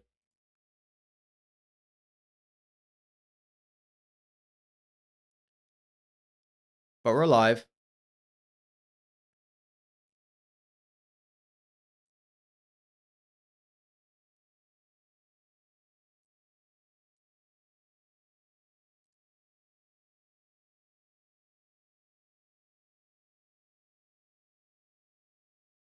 Go for throw. Then they bounce the dragon and they swing for lethal. Oh, okay. Well, I mean, I think we got pretty unlucky with our... Oh, okay. That was odd.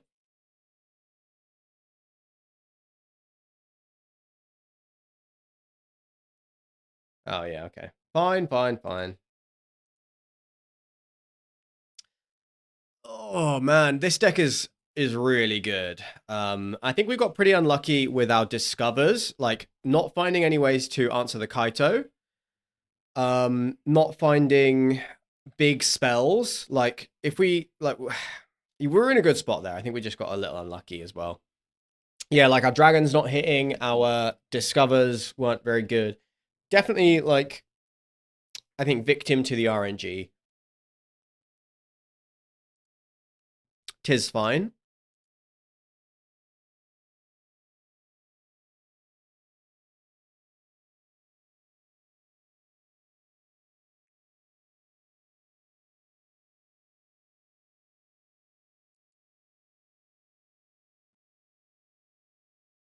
Evolving Wilds.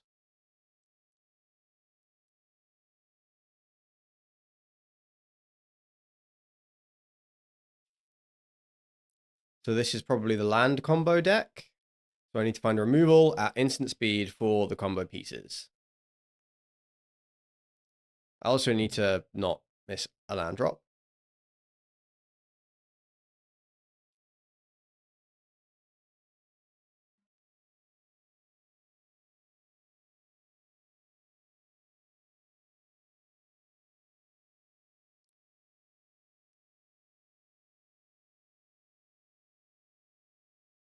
Yep, it's going to be that kind of game.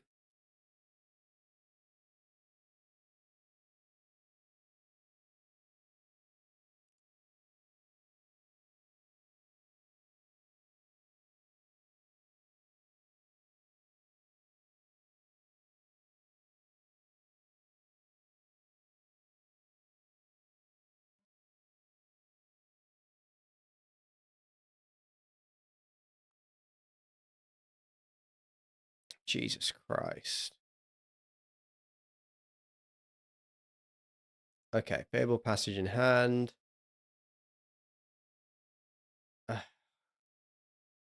You in the graveyard, you deck.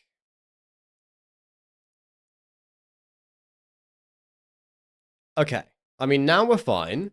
Like, now we're in the game, but might be too late. We'll see.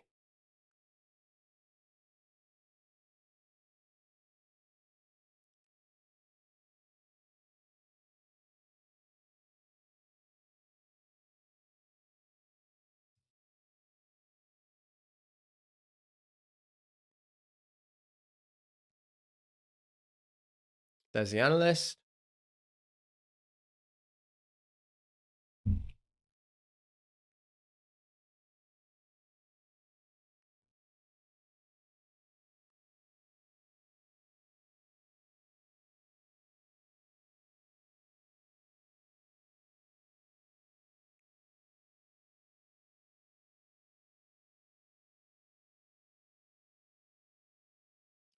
There's the infinite mana.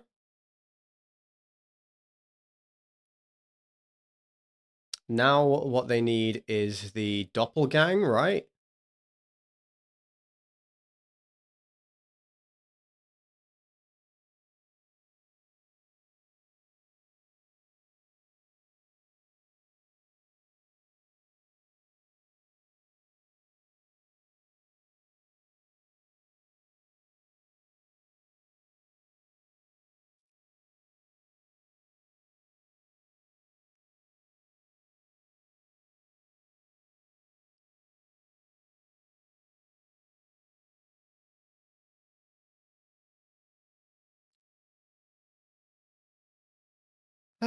Guys, if you're enjoying the stream, please drop me a follow. I would appreciate it.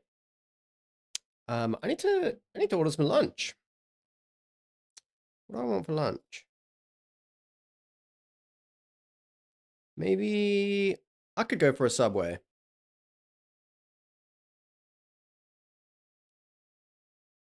Or like Katsu. There is Alumra.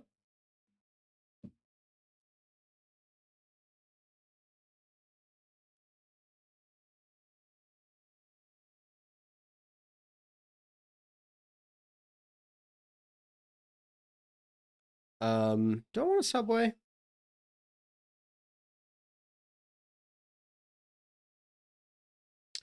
Or do I want like Katsu? Katsu would be good, huh? Pumpkin Katsu or a Subway?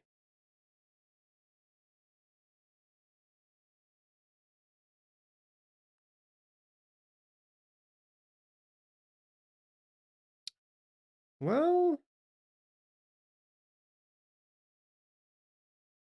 if I get a Subway, I can get cookies. I do love me a Subway cookie.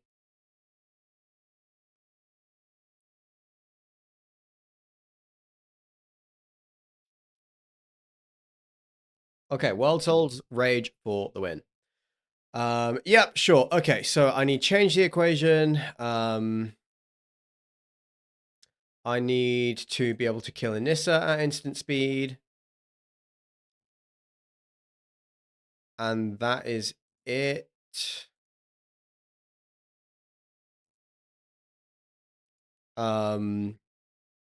What's bad here? It might be Elder Dragon War and could be a fires. Could be two fires. I mean torch. Like it's a little harder to get them to hit for 3, and you really need to be able to break up this combo.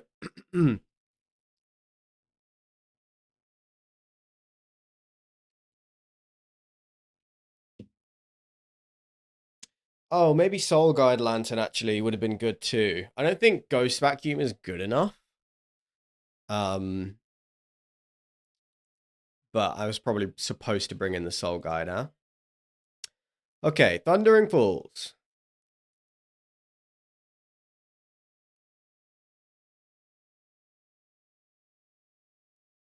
Spire Bluff. Into Moment of Truth, into Tunnel Grinder. Change the equation is for later to counter their win cons.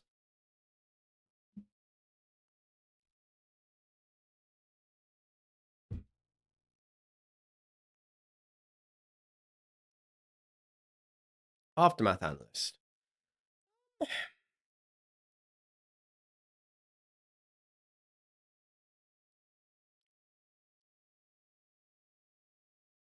Yeah, okay. I will counter that. It is part of their combo.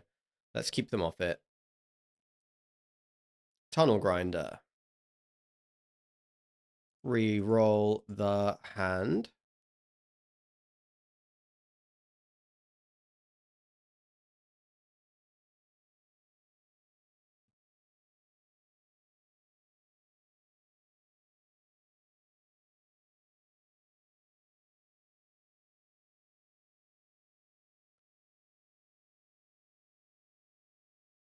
That was a really bad turn for me. That was a really bad bunch of cards to draw. Absolute dog shit, actually. Didn't find any way to descend and nothing to play. Same story.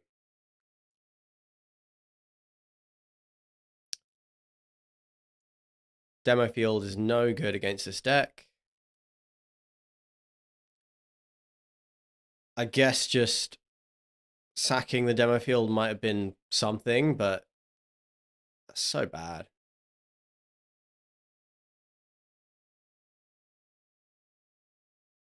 Bonnie Paul.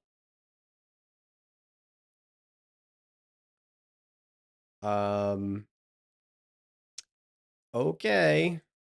Guess I'm going to do this. Deal 5 to the Bonnie Pool. Unsummon the bow. That's pretty good, I suppose.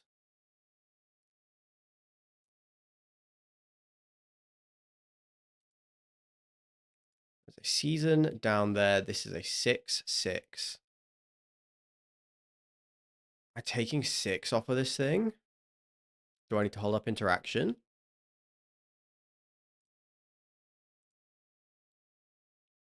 I'm just going to go for the Hellraiser.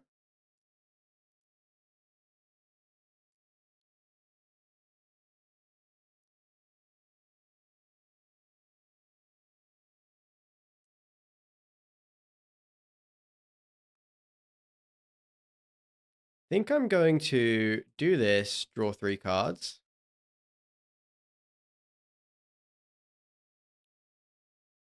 Keep this one, but I really want to re-roll. Shivan Reef can go. Yeah, I guess the cheap interaction can go. No, Torch can go. Keep the Bitter Reunion.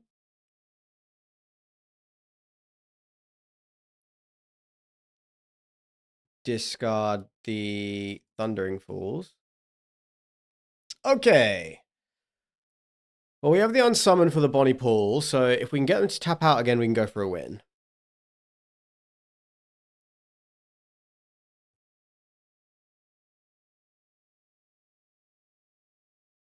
Can they just combo off? I don't think so.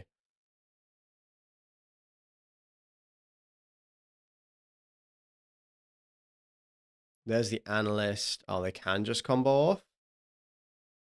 Gross, man. But if they... That will...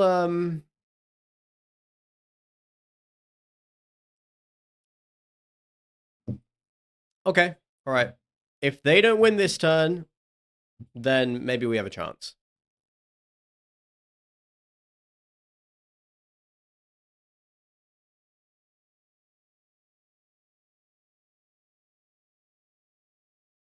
Oh, no analyst? Okay.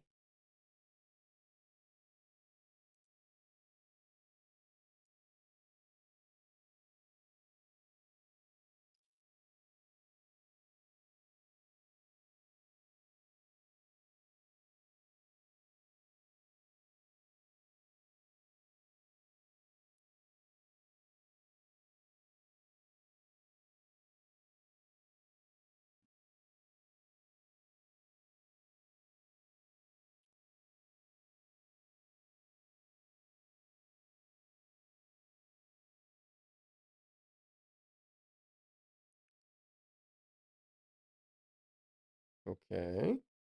Just let him do it. Let him do it. They're tapped out on blue, at least. That is something.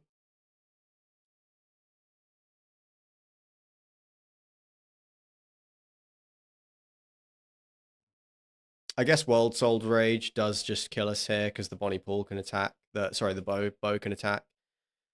So I think they've got it.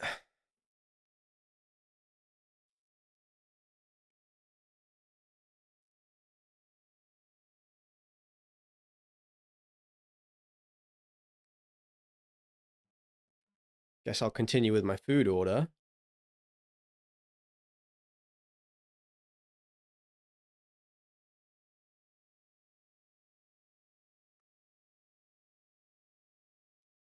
Yep, that's game. Well done, opponent.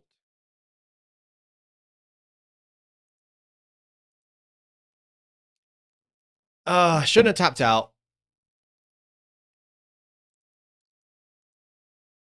But still. Okay, right. I'm going to be right back. I'm going to run to the loot, order some food, and then we will carry on. Right. Okay, see you in 10.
Okay, we are back.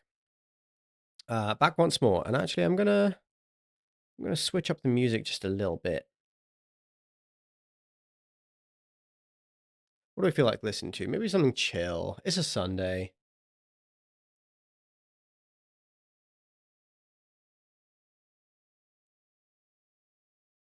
All right. Let's get back in it.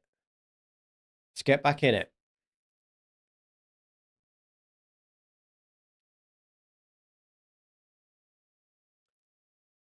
I think that deck does need the spelunking. I didn't need to counter the Aftermath Analyst, really. I didn't have any ways to kill it either. Unsure. Okay, it's not a great hand, but it is a keep.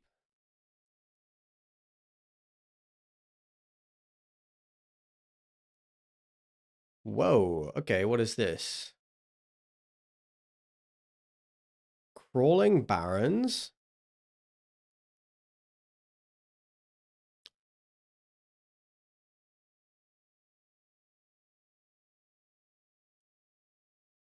And a Sunken Citadel? I'm going to bin that because I'm going to wheel my hand. I don't know what's going on here. Oh, clay-fired bricks, okay.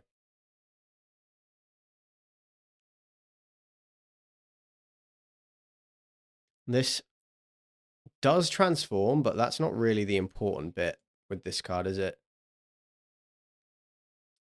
1, 2, 3, 4 discards.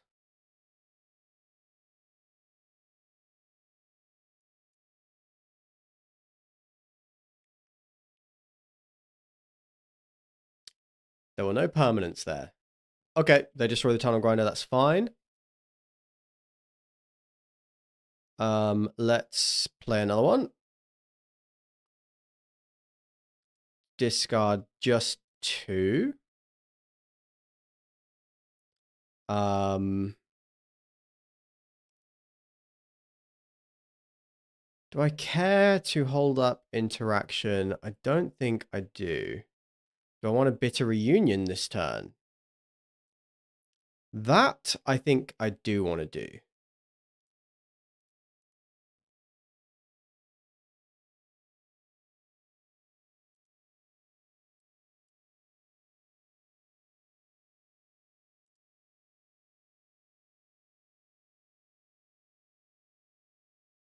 Okay. So mono white artifacts. Very interesting. The Iron Crag? Okay.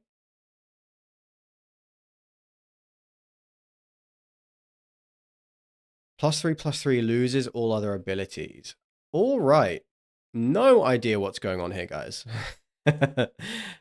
Really don't have a clue, but I'm going to go for Hasty Cura.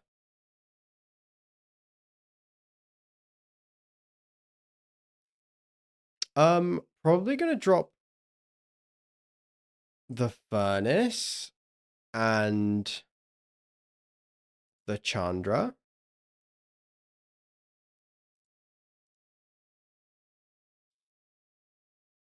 See if they have a removal spell.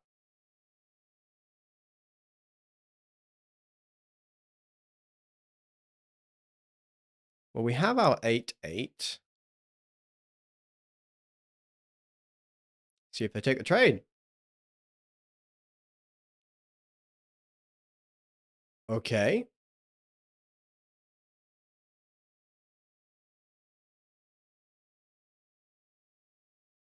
Yep. I think I'm fine with this trade.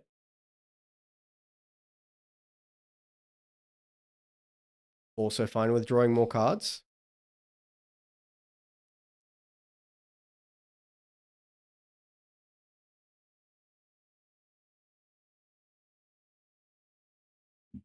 That is a lot of stuff in their hand. Yeah, split up, destroy the 8/8. And they have 2 mana. So I guess I am going to go for a dragon.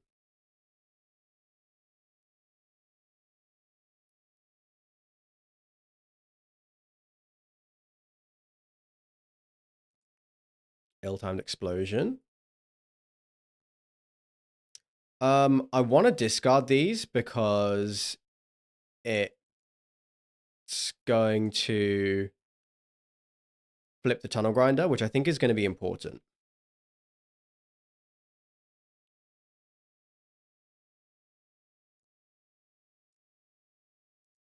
We'll just name dragon.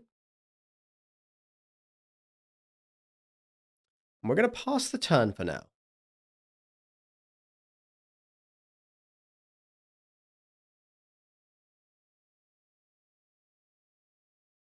Just wait a little bit longer and see. We are winning on the board. We are going to have a massive amount of card advantage. This is going to just make... This is going to do nothing. It's just a 4/5, right? Right, it makes a treasure.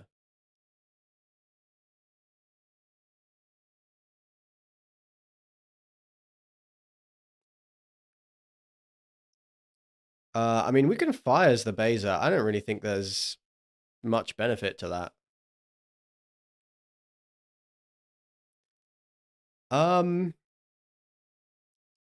I guess Roaring Furnace in hand. You in the graveyard.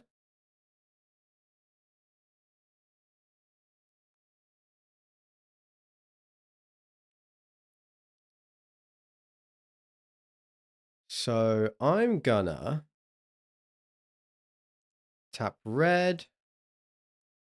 Roaring Furnace this Baser. Not that I even feel it is strictly necessary.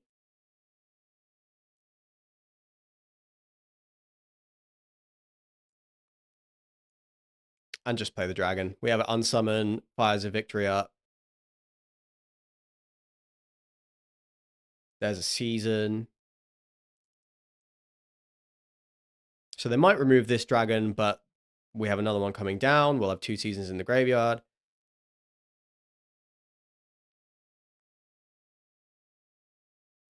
There's a Get Lost. I am going to unsummon this dragon.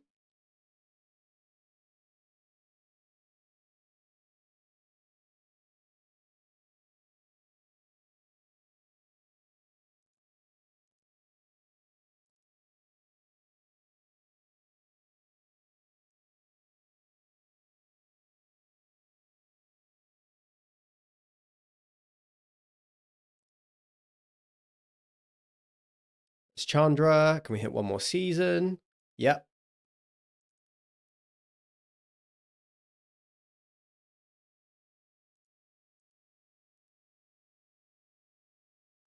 And now we need that bitter reunion. Okay. I don't know. I don't know what to sideboard against this. Lauren, artifacts. Are they going to draw a bunch of... They drew quite a few cards. It might be that the Jace plan is what I want to do. Do I want to bring in negates? They're a control deck. And the torch the towers were doing nothing.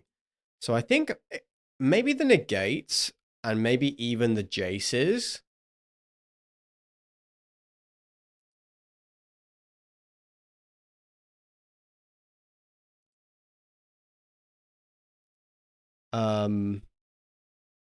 We're still online, right? Yeah, okay. Yeah,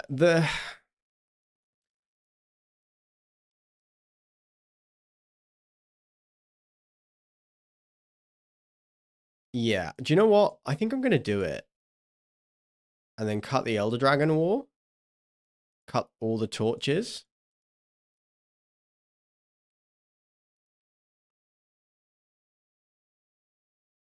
Just so we have another vector to win on against Rest in Peace. Hold on, I need to turn down this music, right?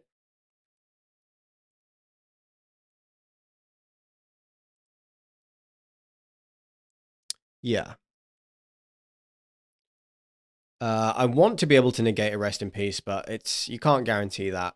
Spell Pierce will be a lot better.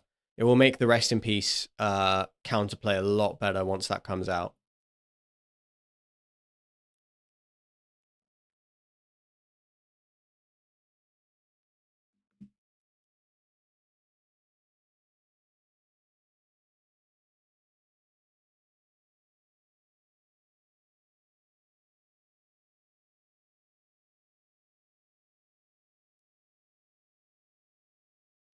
Opponent seems to have timed out. How's the food doing?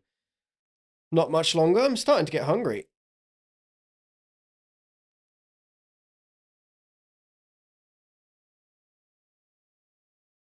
But we have certainly got some ranking up to do. So we are going to work on it.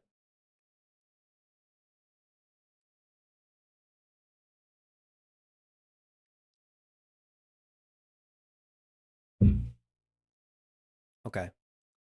It is not a great hand, but it's fine.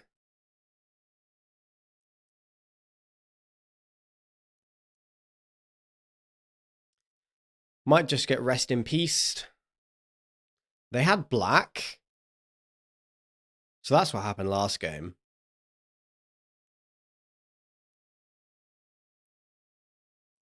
So Spire Bluff, Bitter Reunion. I'm going to drop this island in case they're able to just Rest in Peace. Demo field. Okay. Seemingly no Rest in Peace yet. I do want to demo field their demo field, so I am going to Tunnel Grinder, and I am going to discard all of this.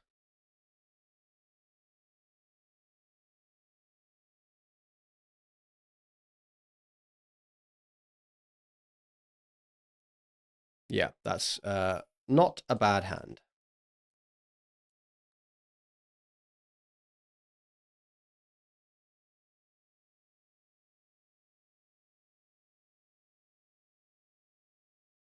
They did not demo field my demo field. So I could demo field theirs, and then I could double this counter. I think that's good enough, right? Like if I go...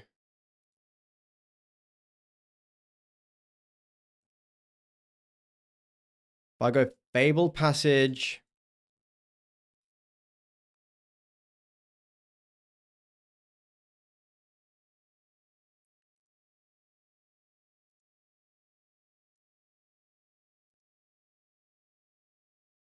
Target their demo field. They are going to demo field my Spire Bluff Canal. That is strange. That is strange, but okay.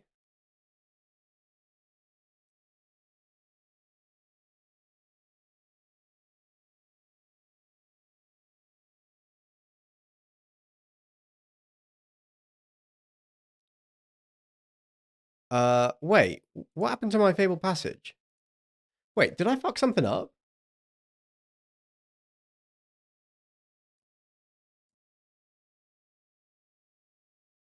Why do I not... I'm very confused. I don't know what happened.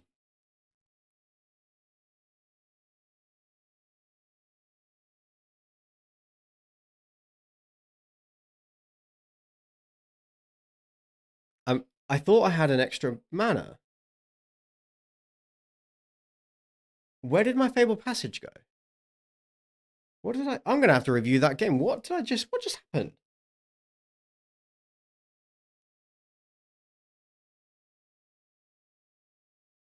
I'm so confused. rather baffled. Authority of the consoles is fine. Probably still just season or dragon, right? Or am I supposed to... I'm utterly confused. I think I'm actually supposed to try and find counter spells. I think that is what I'm supposed to do here. Keep the virtue, ditch everything else.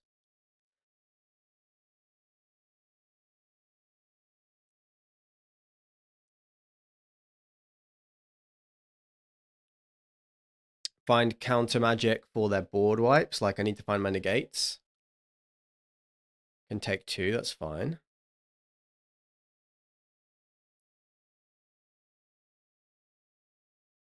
Clay-fired bricks.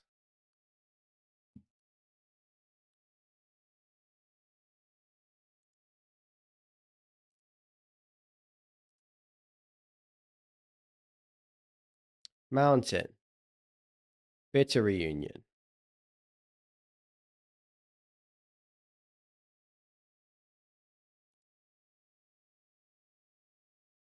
Season isn't great here, but I think I can do this.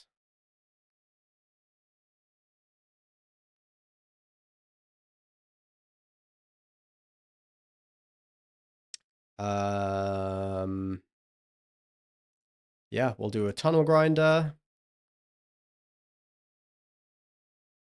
Keep this one. Discard season, a mountain, this unsummon. There's the negate. It exists. We found it. So now they're going to be concerned about answering this dragon.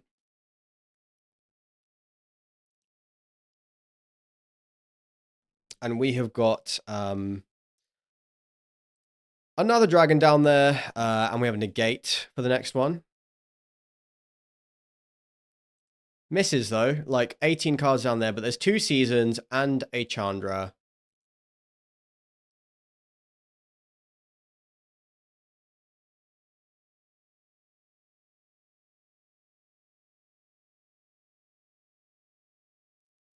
Yeah, see, yeah, they're spending their split up there. So now we can do this with negate backup, which is good. Opportunity to flip the tunnel grinder first. We're not under a lot of pressure. But we do have 2 dragons.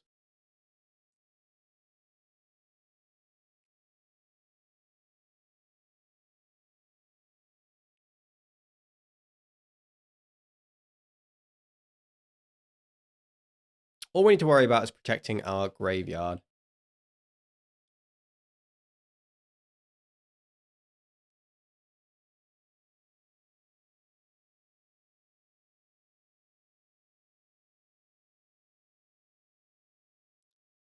Two unsummons. That's not great. I guess I'll unsummon this.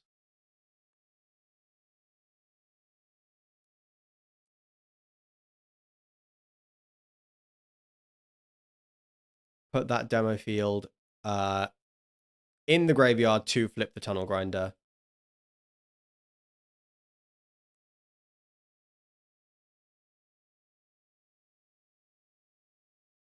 Both draw cards, sure.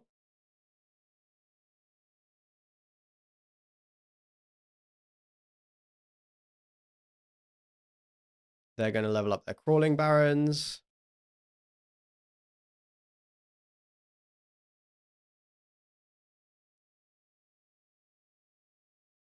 Okie doke. Still 2 seasons down there. Another season in hand. We ain't dead yet. Yeah, we're doing fine, actually. We're doing absolutely fine. We still have negate backup and a dragon.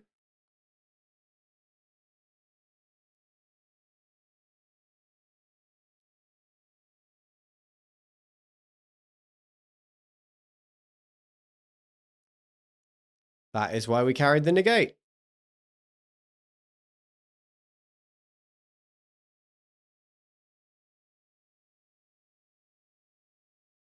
That's a Jace. They have 39 cards.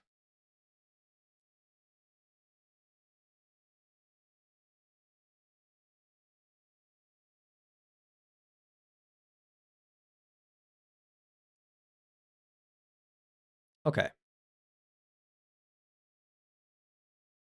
Bitter Reunion is actually nice here. Might just net us a win. Discard a season. Negate is a really nice draw. That probably guarantees us a win.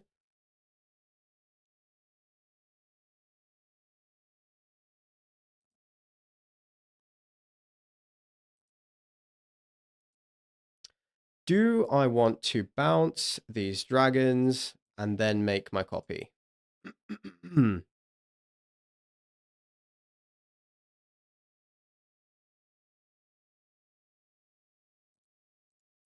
How much do I care about authority of the consoles? I'm just going to let them gain all the life they want. I don't think it's going to stop us from losing.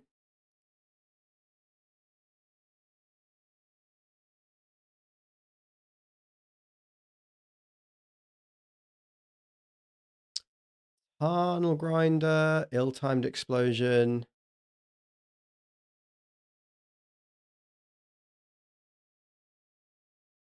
Yeah, I'm just going to ill-timed. There's another Jace. So we will not discard. And if they are able to wipe the board, we can Jace next turn. And mill them out that way.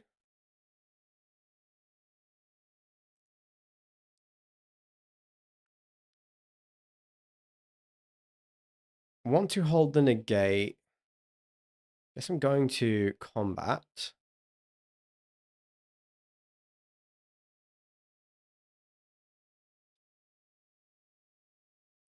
Want to play this Chandra as well, right?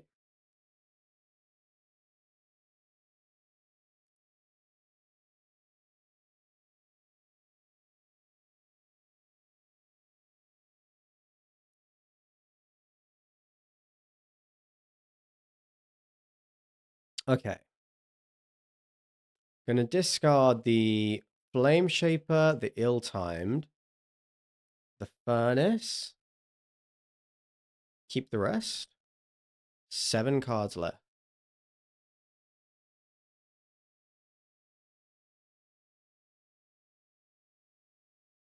So they need 2 board wipes. We'll drop... I guess I'll keep an island. Drop the Ill-Timed. Don't need Kiora. Okay.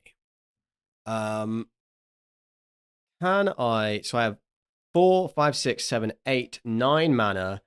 That is 11 with Chandra. So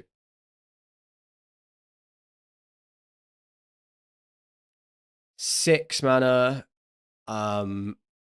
That leaves me with 5 up to 7. So that does let me mill them for 45. So that is another way that we can win.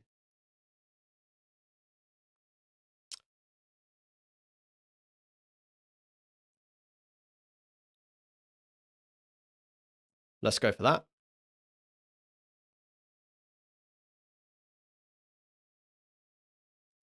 Hit Hellraiser 2.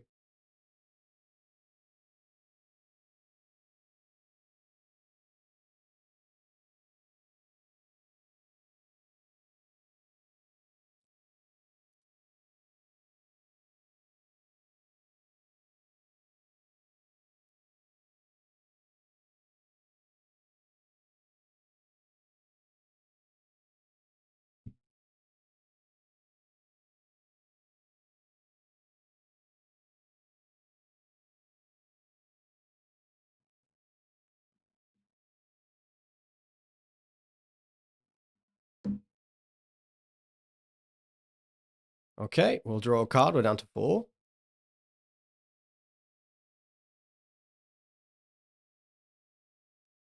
Final Showdown, destroy all creatures. That is fine, right? So I have 1, 2, 3, 4. 5 mana left. I have 37 cards. Am I allowing this?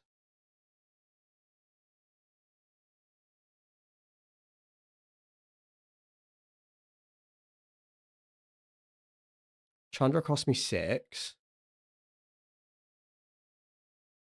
So 1, 2. I think I miscounted my mana.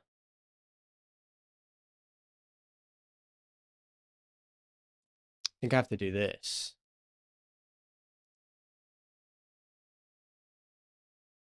Yeah, I don't have the mana to mill them out this turn. Survive one more turn and I will have the mana to do it.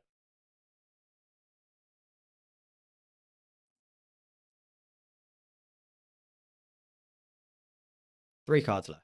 So we don't want to draw anymore. Because they can make us draw with Lauren.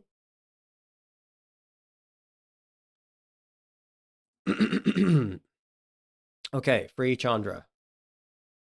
Copies any spell that we cast now. Can't take the ill-timed. We want to keep the copy.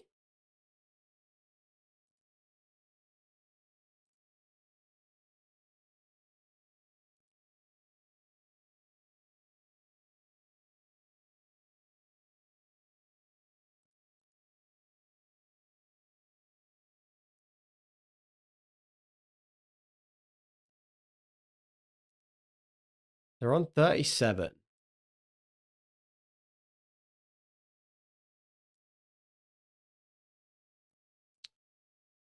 Okay.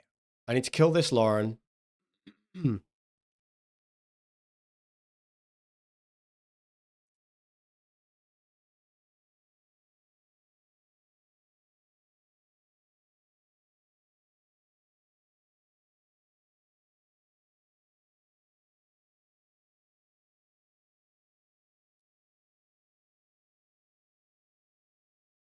And if all they can do is wipe the board, then we mill them out next turn.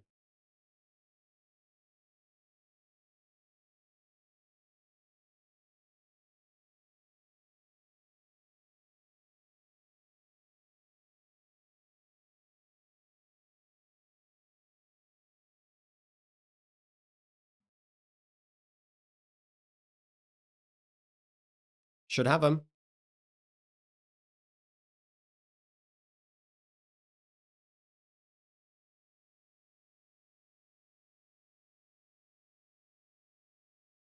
Should have them.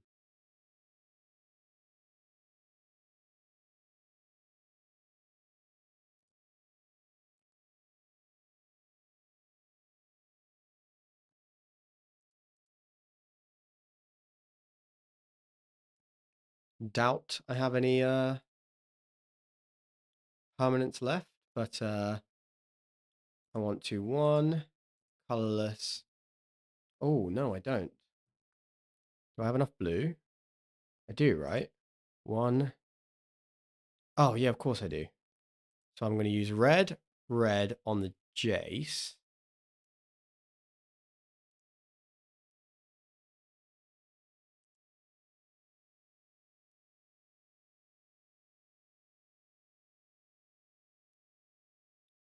Going to go full control. Add a blue.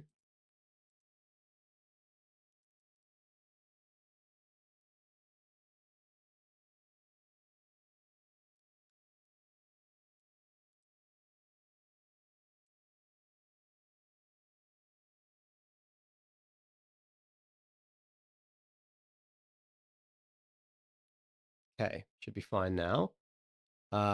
We want to copy the Jace.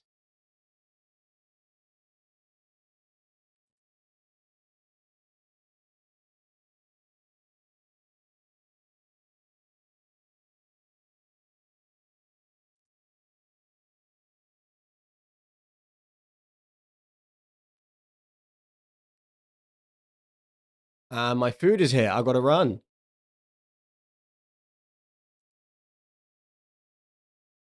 Pass turn, pass turn, pass turn. Concede, concede, opponent, concede. I need to go get my food.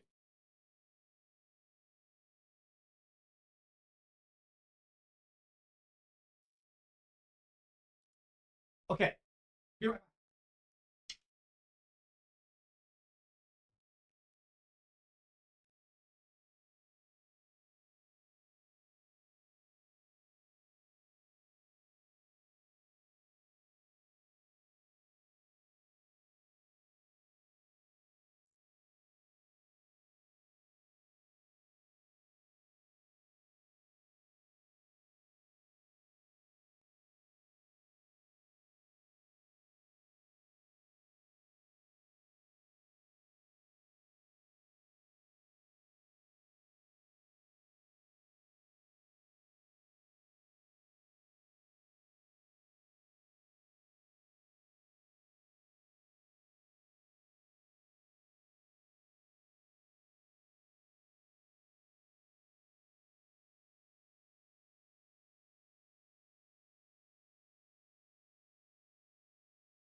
Okay, I made it.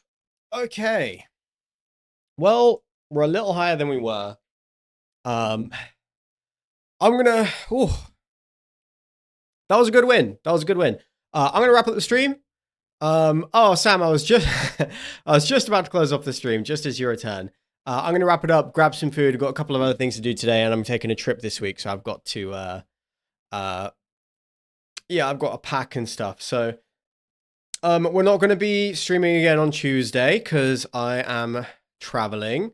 So I will be back on Friday.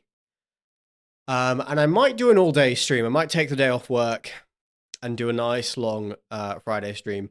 Really sink into. Actually, do you know what? It's Aetherdrift release, so going to be drafting all weekend. That's my plan. I'm going to be drafting, playing limited all weekend. So you've got that to look forward to. So it's going to be a big stream weekend next weekend. And I will see you there. So I'm gonna let you guys get back to your days, but I hope you have a lovely day. I'm going to carry on grinding while I eat and carry on playing some more Magic. But yeah, that's it for now. So I will see you all Friday, probably afternoon. And then we are just going to absolutely hammer Aetherdrift Limited. We're going to master the format. So I'll see you then. Bye for now.